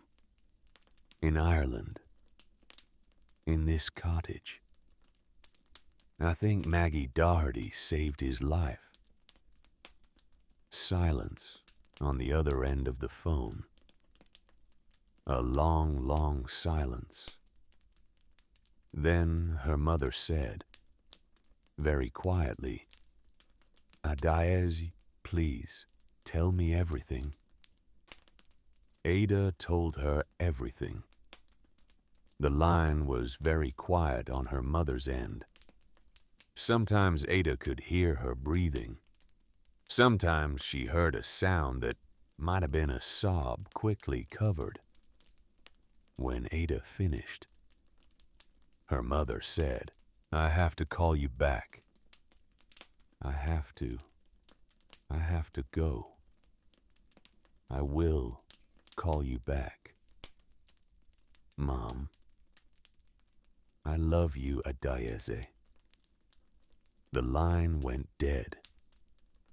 Ada sat there, holding the phone, for a long time. Her mother had not said I love you to her in 18 years. Not like that. Not the way you say it when you mean it. Not the way you say it when your daughter is 4,000 miles away and might not be coming home. Ada put the phone down on the bedside table. She turned off the lamp. She lay in the dark. She listened to the wind move outside the window. Her mother did not call back the next day, or the day after. Ada checked her phone every hour, then every 30 minutes, then every 10. Nothing. She told herself she was not waiting. She was waiting. On the third morning, Ada went back to the cottage anyway. Because what else was there to do? Because the floor still needed scrubbing. Because the roof still needed fixing. Because if she sat in the small room above Mulligan's one more day, she was going to lose her mind. So she walked the 3 miles. The path was familiar now. Her feet knew the curve of it, the place where a stone stuck up an inch above the rest, the place where the grass got soft after rain. She pushed open the oak door. She stepped inside. The cottage smelled like soap now, like clean stone, like the wood polish she had rubbed into the rafters yesterday.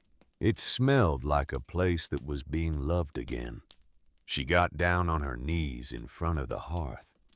She started scrubbing the flagstones near the firebox. Soft brush, hot water, a little vinegar. The way Bridget had told her. She had been working for an hour when she heard footsteps on the path. Slow, a cane tapping. Ada smiled before Bridget even reached the door. You came back. Of course I came back, pet. I said I would. Bridget came in. She had a small basket today. Tea, biscuits, a jar of honey from her own bees. She sat down on the wooden chair Ada had set near the table. She looked at the cottage. It's coming back to life. Slowly. Slow is the only way, pet. Stone doesn't like to be rushed. Ada sat back on her heels. She wiped her hands on a rag. Bridget was looking at her carefully. Something is different about you today. Is it? You're not telling me something. Bridget. Out with it, pet. I am 88 years old. I do not have time for the long version. Ada smiled despite herself. I found something. In the cottage. Under the hearthstone. Bridget did not look surprised. Did you now? You knew. I suspected. You said you didn't know what she hid. I didn't. But I knew she hid something. There's a difference. Ada stood up. She walked to her tote bag in the corner. She came back with the bundle. She set it on the table. She unwrapped it slowly. The jewelry, the journal, the rosary, the photograph. Bridget looked at each thing. She did not touch any of it. She just looked. When her eyes fell on the photograph, she went very still. Ada watched her. Bridget. The old woman did not answer for a long time. She picked up the photograph with 2 fingers, carefully, like it was made of paper that might fall apart. She held it close to her face. That's the cottage. Yes. That's Maggie. Yes. And that boy. That young man. Yes. Bridget did not look up from the photograph. I saw him. Ada's breath stopped. What? I saw him pet. Once. I was 7 years old. Summer of 1944. I was walking home from my grandmother's house. I came up the path. The same path you walk every day. I saw a man sitting in Maggie's garden. He was sitting on the stone wall. He was peeling potatoes for her. Bridget. I remember because he was black. I had never seen a black man before. I was 7. I stopped on the path. I stared. He saw me staring. He waved at me. He smiled. You waved back. I ran home pet. I was 7. I ran home and I told my mother I had seen a brown man at Mrs. Doherty's house. My mother grabbed me by the shoulders. She looked into my eyes. She said, Bridget, you did not see anything. Do you understand me? You did not see anything at Mrs. Doherty's house. We do not speak about Mrs. Doherty's garden. And you didn't. I did not speak of it, not for 81 years. Bridget set the photograph down on the table. Her hand was trembling. I have wondered, all my life, who that man was, where he came from, where he went. I have wondered if I dreamed him. I have wondered if my mother lied to me. I have wondered, Bridget. And now I'm sitting in his memory again. Ada knelt down next to the old woman's chair. She took Bridget's hand. The hand was thin. The skin was paper. The bones underneath the skin were like small birds. His name was Obi. Obi Nwosu. He was my grandmother's older brother. Bridget closed her eyes. A tear slid out from under each closed lid. She did not wipe them away. Pet. I know. Pet. The hearth knew you. I know. The hearth knew you all along. They sat like that for a long time. 2 women, 80 years apart, holding hands in a cottage on the edge of the world. Bridget stayed for the whole afternoon. She told Ada more stories about Maggie in 1946 when she came back from England. Pale, thin, eyes like a person who had stopped sleeping. About the way Maggie would walk down to the post office every morning during the war years, asking for letters, asking if anything had come, knowing nothing had come, asking anyway. About the way Maggie planted roses on the south wall of the cottage after Thomas went missing. Climbing roses, red ones. Bridget had asked her once why she planted them. For when Thomas comes home, Maggie had said, he will see them from the path. He will know I waited. The roses on the south wall were still there, wild, tangled, 80 years old, still climbing. When Bridget left in the late afternoon, she paused at the door. She turned back. She looked at Ada. She said, "Pet, I am very tired today. I think I will sleep well tonight." "Sleep well, Bridget?" "Adeyeze." "Yes, I have lived in this parish for 88 years. I have buried my parents. I have buried my husband. I have buried 2 of my own children. And I have wondered all my life who that brown man in the garden was. And now you know. And now I know. Is it good to know?" The old woman thought about it for a long time. "It is good to know, pet. It is very good to know." She tapped her cane on the flagstone. She walked out. The oak door closed slowly behind her. Ada did not know it then, but that was the last time she would see Bridget alive. In the days that followed, the cottage began to wake up. Ada hired a stonemason. His name was Cormac Devlin. He was 63 years old. He lived 2 villages over. He had been restoring old cottages since he was 16. Bridget had recommended him before she had grown too tired to walk over again. He came on a Monday morning in a rusted blue truck. He walked through the cottage slowly. He ran his hands along the walls. He looked up at the rafters. He stepped outside and looked at the chimney. He came back in. He sat down on a wooden chair. "The bones of this place are good, miss. You think you can fix the roof?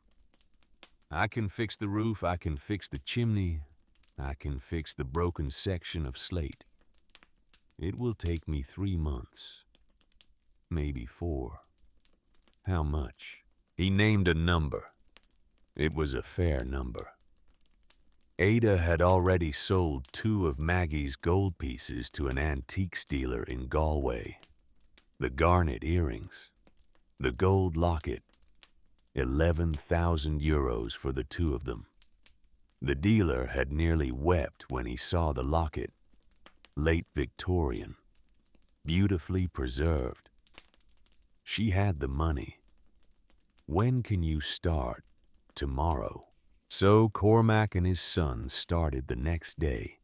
The sound of hammers and chisels filled the air around the cottage. Ada worked with them sometimes. Cormac taught her to mix the traditional lime mortar that he used. He showed her how the old masons had set the cornerstones. He told her stories about other cottages he had restored, about the families who had come back to claim land their grandparents had left behind. He never asked Ada about her family. He just worked. He was the kind of man who knew when not to ask. Sheila called 5 days after Bridget's last visit. Ada was at the cottage. She had bought a small camp stove. She had bought a kettle. She was learning to make tea on the stove because she could not yet light the hearth. The phone rang. She picked it up. "Adeyeze, it's Sheila. I have news from Dublin." Ada sat down on the hearthstone. "Tell me." "The records came back yesterday. I have them in front of me." "Tell me." "Obi Nwosu, born Lagos 18 of November 1924. Volunteered for the Royal Navy in 1943. Served on a merchant convoy escort. His ship was torpedoed off the coast of Donegal on the 29th of May, 1944. He survived. He survived. Records show he was picked up by an Irish fishing boat. brought ashore near a village called Belmullet on the Mayo coast. Belmullet, about 60 miles north of where you are. He was taken to a local doctor, treated for hypothermia. Then he disappeared from official records. Disappeared. From British records, yes. There is no entry on him for almost 5 months. Nothing. Then in late October of 1944, his name appears again, listed as a deckhand on a merchant ship out of Galway, bound for Lagos, listed as a Nigerian citizen, not a British serviceman. He went home. He went home, Ada. He went home on a merchant ship as a civilian. The Royal Navy never recovered him as one of their own. He was officially declared missing, presumed dead, in February of 1945.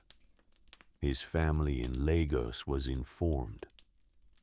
So when he came home, his mother had buried him already, Ada. In her heart. Ada closed her eyes. She thought, my great-grandmother held a funeral for her son. And then he walked in the door. And no one ever talked about where he had been, she said. 5 months. He was missing for 5 months. Yes. And Maggie was here. The whole time. Yes. So she hid him. For at least part of that time. Probably most of it. The doctor in Belmullet would have wanted him in a hospital. The Royal Navy would have wanted him back in service. He would not have wanted either. He was 19. He had nearly drowned. He had been at sea for months. He had watched men he knew die in the water. Sile. Yes, Ada. How did he get to Maggie? I don't know, pet. The records do not say. But Belmullet is not far. Word travels in places like this. Someone knew Maggie was alone.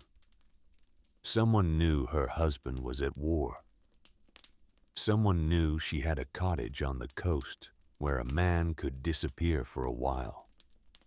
And she said yes. She said yes. Ada was quiet. She looked at the hearth. She looked at the place under it, where the chamber was, where the jewelry had waited, where the journal had waited, where the photograph had waited. She said, Sila. Yes. Did Obi have a family? Did he have children? Did he know what happened to Maggie? A pause. I don't know if he ever found her, Ada. I would have to do more research, but I doubt it. By the time the war ended, Maggie was on her way back from England. By the time Obi was settled in Lagos, the world had moved on. They had no way to find each other. The British government would not have given Obi her address. Maggie would not have known how to find him in Lagos. So she never knew he survived. She might not have pet. And he never knew she stayed alone. He might not have known. Ada looked at the cottage. She thought, all these years, they never knew about each other. After the war ended, she did not know he had made it home. He did not know she had waited. She said, Sile, I have to tell my mother. You should adaeze. I have to. Yes. Ada hung up. She sat on the hearthstone for a long time. Then she picked up her phone. She called her mother. Her mother picked up on the first ring. Adeyeze. Mom, I have been waiting for you to call. Mom, I have news. Tell me, Adeyeze. Tell me everything. Ada told her. She did not stop for breath. She did not slow down. She told her about the records, about the torpedoed convoy ship, about Belle Mullet, about the missing 5 months, about Maggie, about the chamber under the hearthstone, about the journal, about the photograph. When she finished, her mother was crying, quietly. The kind of crying you do when you have been holding something inside for a very long time, and a single thread comes loose, and the whole thing falls open. Mom, Adeyeze. Mom, are you okay? Adeyeze, your grandmother, Ifeoma. She told me once, just once. When I was 19 years old, she told me that Obi had been saved during the war by an Irish woman, that he had told her on his deathbed, that she had promised him she would find the woman and thank her, that she never did. Mom, I forgot, Adeyeze, I forgot. I was 19. I had other things to think about. I forgot. Mom, it's okay. It is not okay. It is not okay, Adeyeze. Your grandmother carried that promise for 30 years. I carried it for one afternoon, and I forgot it. And now you. You went to Ireland. You found her. You found her, and you didn't even know you were looking. Mom, the ring. The ring. The ring on your finger. Adeyeze, my mother told me. When she gave it to you, she told me she had told you that rings know things. I laughed at her. I thought she was being dramatic. I am not a dramatic person, Adeyeze. I am a practical person. I forgot. Mom, please. I forgot so many things, Adeyeze. There was a long pause. Ada listened to her mother breathe.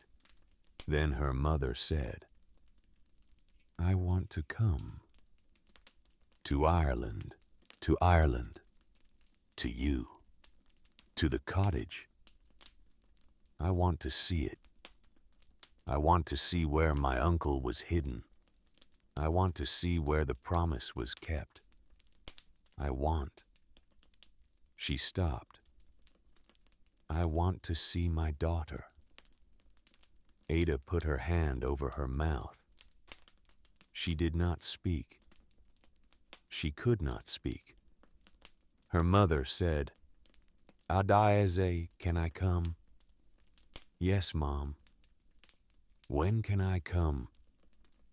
Whenever you want. This week. This week. I will come this week. Okay. Your father. What about him? A pause. He is not ready, Adeyeze. He is still. He is still where he was. Okay. He will be ready. Someday. But not yet. Okay, Mom. I will come alone. Okay. Is that all right? Ada thought about it. She thought about it for a long moment. She thought about her father. about the man who had sat at the kitchen table with the acceptance letter face up between his hands, about the man who had not looked up. She thought. 2 out of 2 would have been a fairy tale. 1 out of 2 is a real story. She said, "It's all right, Mom. I love you, Adeze. I love you too, Mom." Her mother arrived in Westport on a Tuesday afternoon. Ada was waiting at the train station. She watched the train come in. She watched the doors open. She watched people get off. Tourists with backpacks, a young couple with a dog, an older man with a fishing rod. And then her mother, Chioma Nwosu, 54 years old, a small woman with her hair in a low bun, a gray wool coat, a small wheeled suitcase, reading glasses on a chain around her neck. Her mother saw her. Her mother stopped walking. She did not move. She stood on the platform. She just looked. Ada walked toward her. When she got close enough, her mother dropped the handle of her suitcase. She did not say anything. She just opened her arms. Ada walked into them. The two of them stood on the platform for a long time. People walked past them. Nobody looked. Or if they did, nobody said anything. Because sometimes you see two women hugging on a train platform, and you leave them alone. Her mother stayed at Mulligan's that night. In the room next to Ada's, they had dinner downstairs. Shepherd's pie, brown bread, a pot of tea. Her mother did not say much. She kept looking at Ada, as if she was checking to make sure Ada was real, as if she was afraid Ada would disappear if she looked away. After dinner, they went up to Ada's room. Ada showed her the journal. Her mother read it slowly, cover to cover. She read it once. Then she read it again. When she finished, she closed the journal. She put her hand flat on the leather cover. She said, "This woman, Maggie,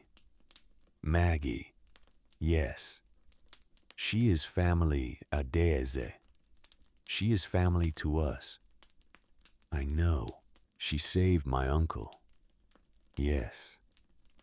My uncle, who I barely knew, who I met twice when I was a child, who never spoke, who sat in the corner of my grandmother's parlor and watched the children play, who I thought was a strange man, who I did not understand. Mom, I never asked about him, Adeze. I never asked my grandmother why he was so quiet. I never asked your grandmother why she cried whenever his name came up. I never asked." She looked at Ada. "I have asked nothing my whole life. I have asked nothing because I have been afraid to ask. I've been afraid that asking would mean I had to know. And I have not wanted to know. I have not wanted to know about my uncle. I have not wanted to know about my own mother. I have not wanted to know about you, Adeze. I have not wanted to know my own daughter. Mom, please. I have to say this, Adeze. I have to say it out loud, or I will lose my courage. Let me say it. Ada nodded. She did not speak. When you brought me that acceptance letter. You didn't bring it. Dad found it. When your father found the acceptance letter, I knew immediately that you were going to be a writer, that you were going to leave us, that you were going to live a life I could not understand, that you were going to ask questions I had spent my whole life refusing to ask. And it terrified me, Adaeze. It terrified me. So I did what my mother would have done. I packed your suitcase. I put it by the door. Mom, your grandmother packed my suitcase too, Adaeze. When I was 22, when I told her I was going to America to be with your father, she packed my suitcase. She put it by the door. She said, if you must go, then go. Grandma did that to you. She did, Adaeze. She did the same thing. And I forgave her. I forgave her because I understood. She was protecting herself. She could not bear to watch me go. So she pushed me out the door. Mom, I did the same thing to you. I am ashamed, Adaeze. I am so ashamed. I told myself it was for your own good. I told myself you needed to learn. But I was protecting myself. I was. I could not bear to watch you become a writer and ask all the questions I had refused to ask. So I pushed you out the door. I packed your suitcase. I put $300 in an envelope, and I closed the door. She put her face in her hands. And you went, Adaeze. You went, and you found her. Mom, you found her. Adaeze, you found Maggie. I know.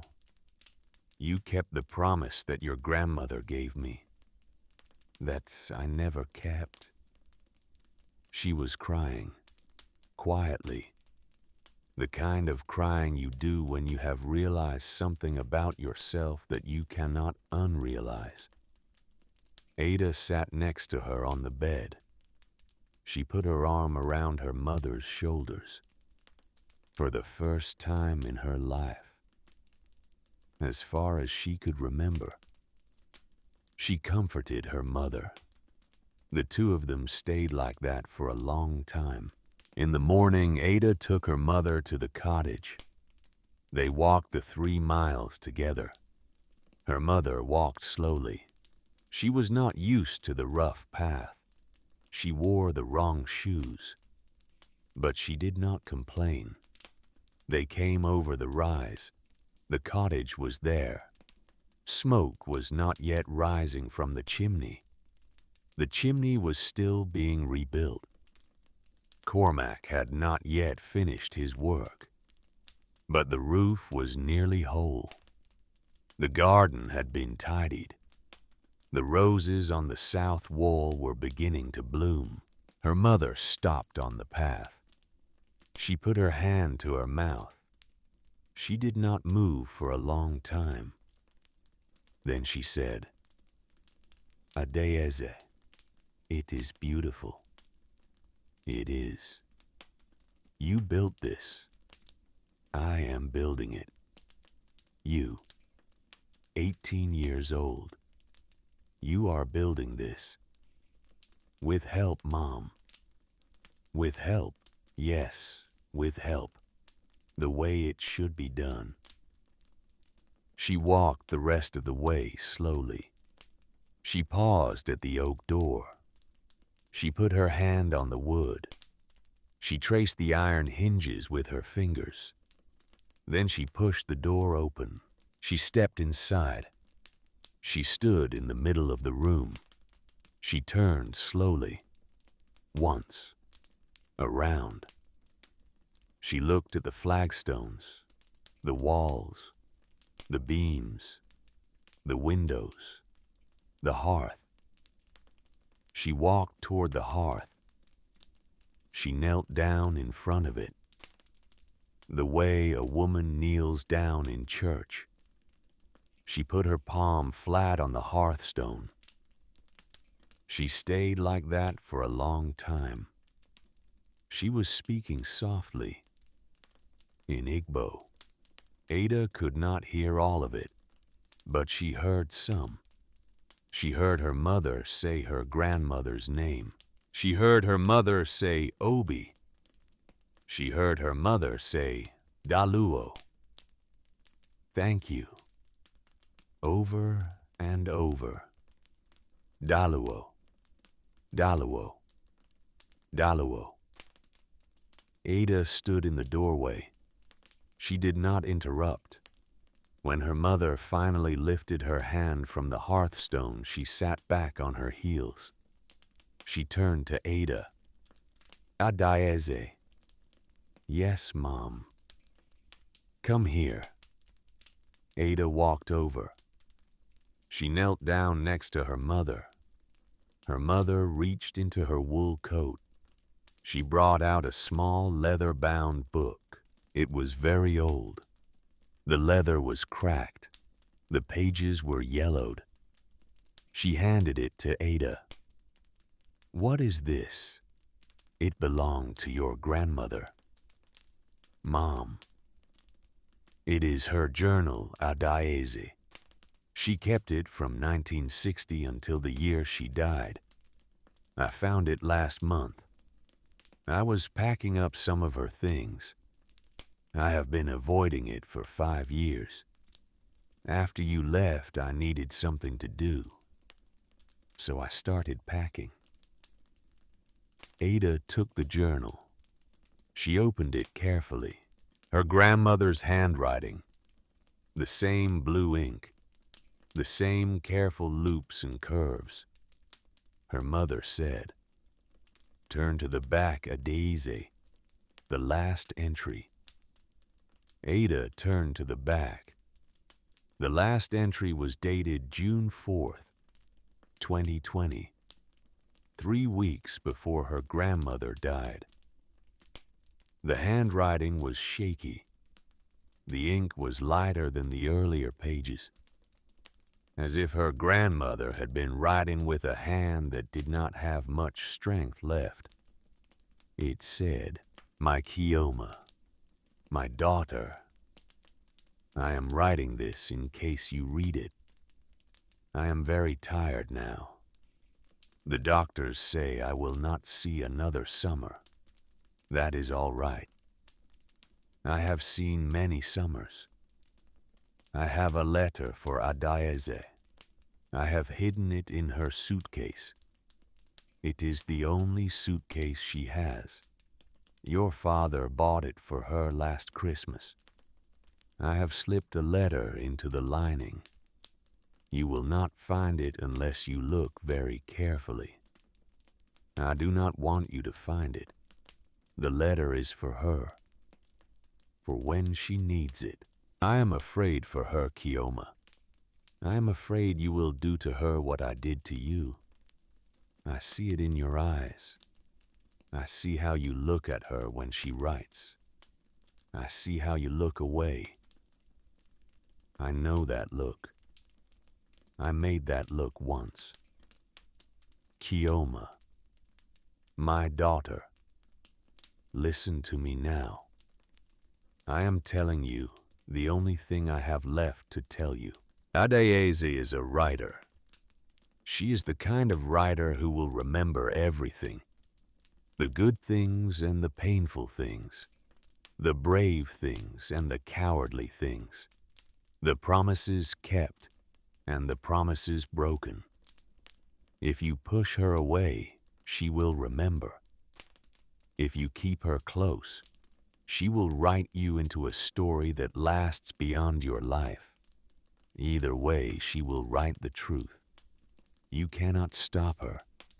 You can only choose what kind of truth she carries with her.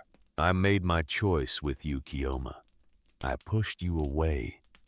You have written your own story since then. It is a good story. But there is a chapter where I am the villain. I know there is. I have read it in your silence for 30 years.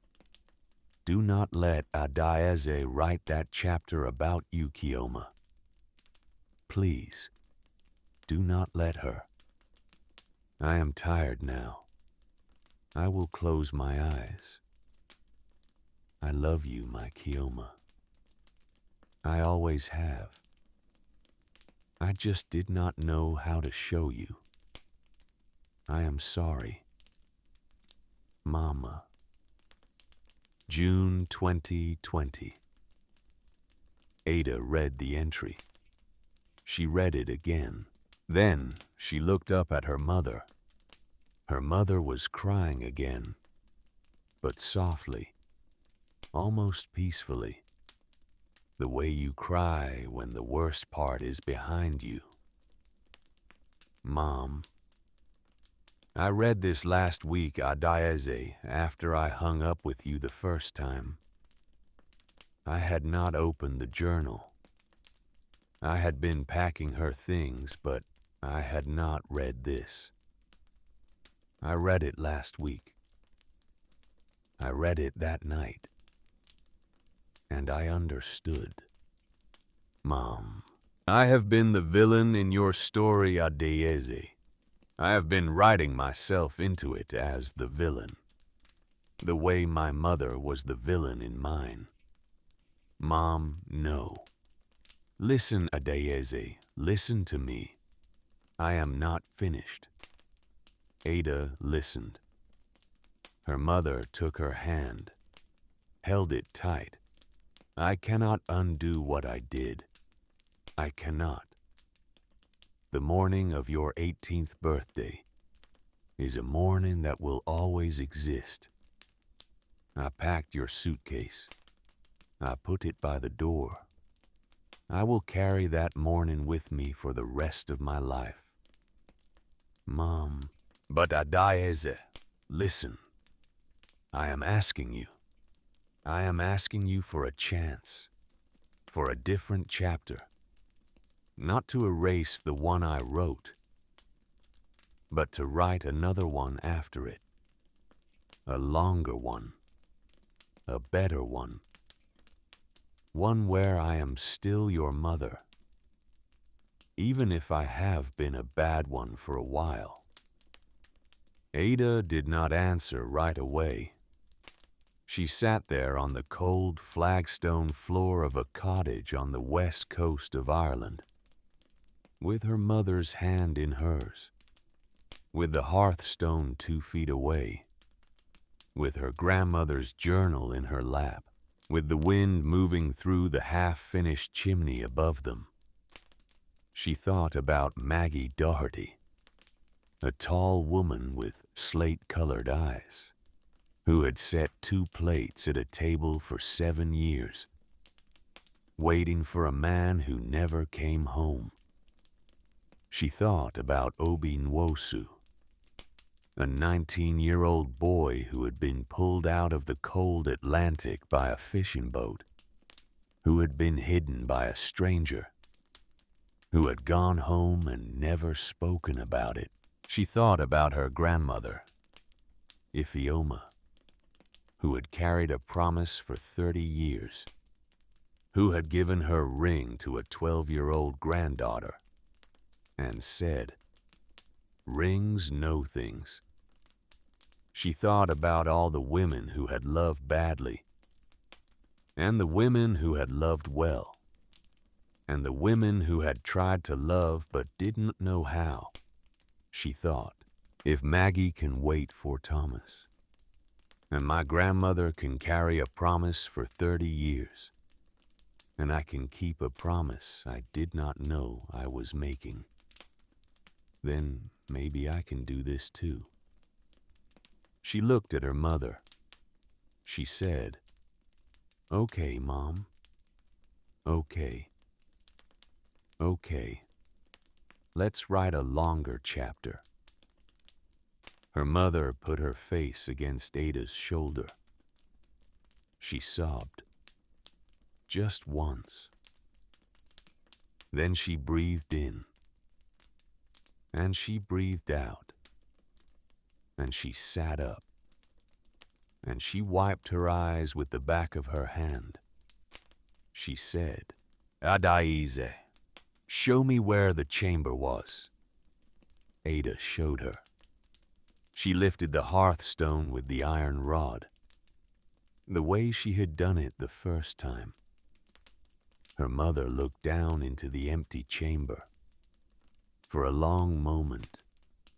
Then she said, "Adaize, put something back, something of yours."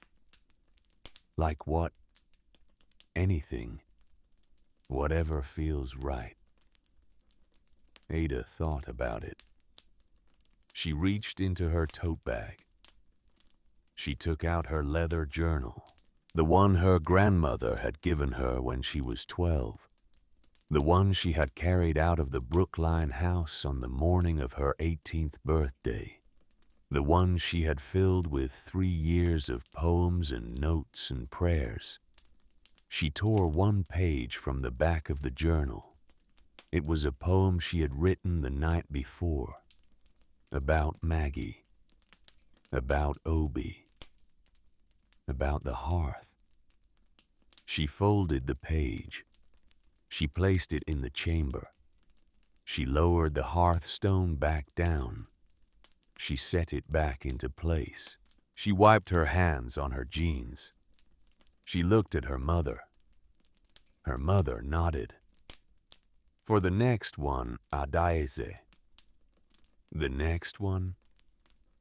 "The next person who comes. In 70 years. Or 100. Or 200. There will be another one.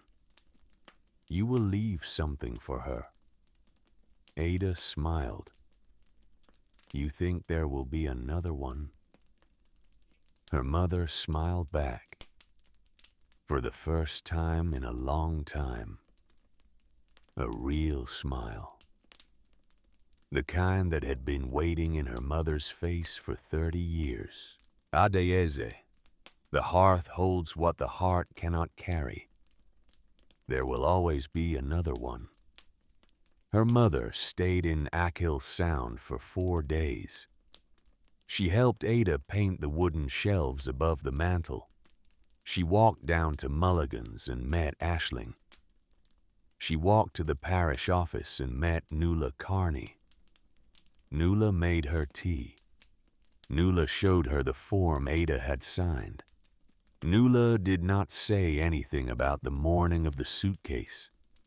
Mothers do not need to be told these things by strangers. On the 4th morning, her mother took the train back to Dublin.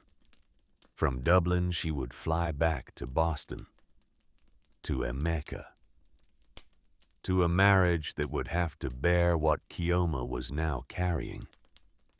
At the train station, she held Ada's face in both hands. She said, "I will tell your father everything, Adaize." "Okay. He may not come, not soon. Maybe not ever. I cannot promise. I know. But I will tell him, and I will keep telling him until he can hear." "Okay, Mom." The train came. The train left. Ada walked back to Mulligan's alone. The next day, she walked the 3 miles to the cottage, as she always had. The weeks after her mother left were quiet ones. Cormac and his son worked steadily on the chimney. Ada worked alongside them on the smaller things. She replaced the wooden shelves above the mantel. She sewed curtains by hand from a bolt of linen. She bought a small iron bed at an estate sale in Castlebar, a wooden table and 2 chairs. She set up a writing corner in the eastern window where the morning light came in clean and cold. She wrote every morning, pages and pages, about Maggie, about Obie, about her grandmother, about the cottage, about what it means to leave something behind for a stranger who will not be a stranger. She visited Bridget twice a week. Bridget had grown slower in the last weeks. She no longer walked the half-mile to the cottage. Ada walked the half-mile to her. They drank tea in Bridget's small parlor. They talked about Maggie, about the war, about things Bridget had not spoken of in 80 years. Then, one Tuesday morning, Ada walked over with a jar of marmalade she had bought at the post office. Bridget's daughter answered the door. Bridget's daughter was 62. She had come from Galway the night before because her mother had not answered the phone. Bridget had died in her sleep. It was the night before Christmas Eve. She had died in her own bed, in the cottage with the blue door, half a mile down the road, the way she had wanted to. The whole parish came to the funeral. Ada wore the only dark clothes she had. She stood near the back of the church. She listened to the priest say things about a woman who had lived 88 years in one parish, who had buried 2 husbands, who had outlived 2 children, who had remembered everyone. After the service, Ada walked to the front of the church. She placed a folded piece of paper on top of Bridget's casket. It was a poem about a 7-year-old girl who saw a brown man in a garden and waited 81 years to know his name. The poem ended with the line, "The hearth knew. The hearth was kind enough to wait." Ada did not read it aloud, but she left it. It went into the ground with Bridget. Spring came late that year. The chimney was finished in March. Cormac and his son set the last stone on a windy afternoon. They stepped back. They looked at it. Cormac took his cap off. He said, "She's a beauty, miss."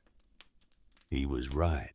Ada lit her first fire in the hearth that evening. She used peat she had bought from a neighbor named Padraig. Padraig was 68 years old. He cut peat from a small bog he owned a mile inland. He had been delivering peat to the cottage every Friday since the chimney work began.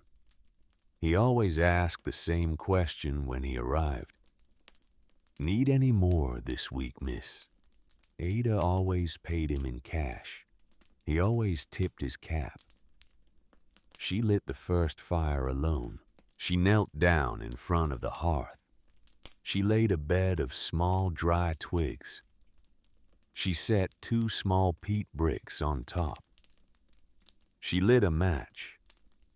The fire caught slowly. The peat smoke filled the cottage with a smell Ada had never smelled before. It was the smell of every cottage in Ireland for 1,000 years. It was the smell of warmth that came out of the earth itself. She sat on the hearthstone. She watched the fire burn.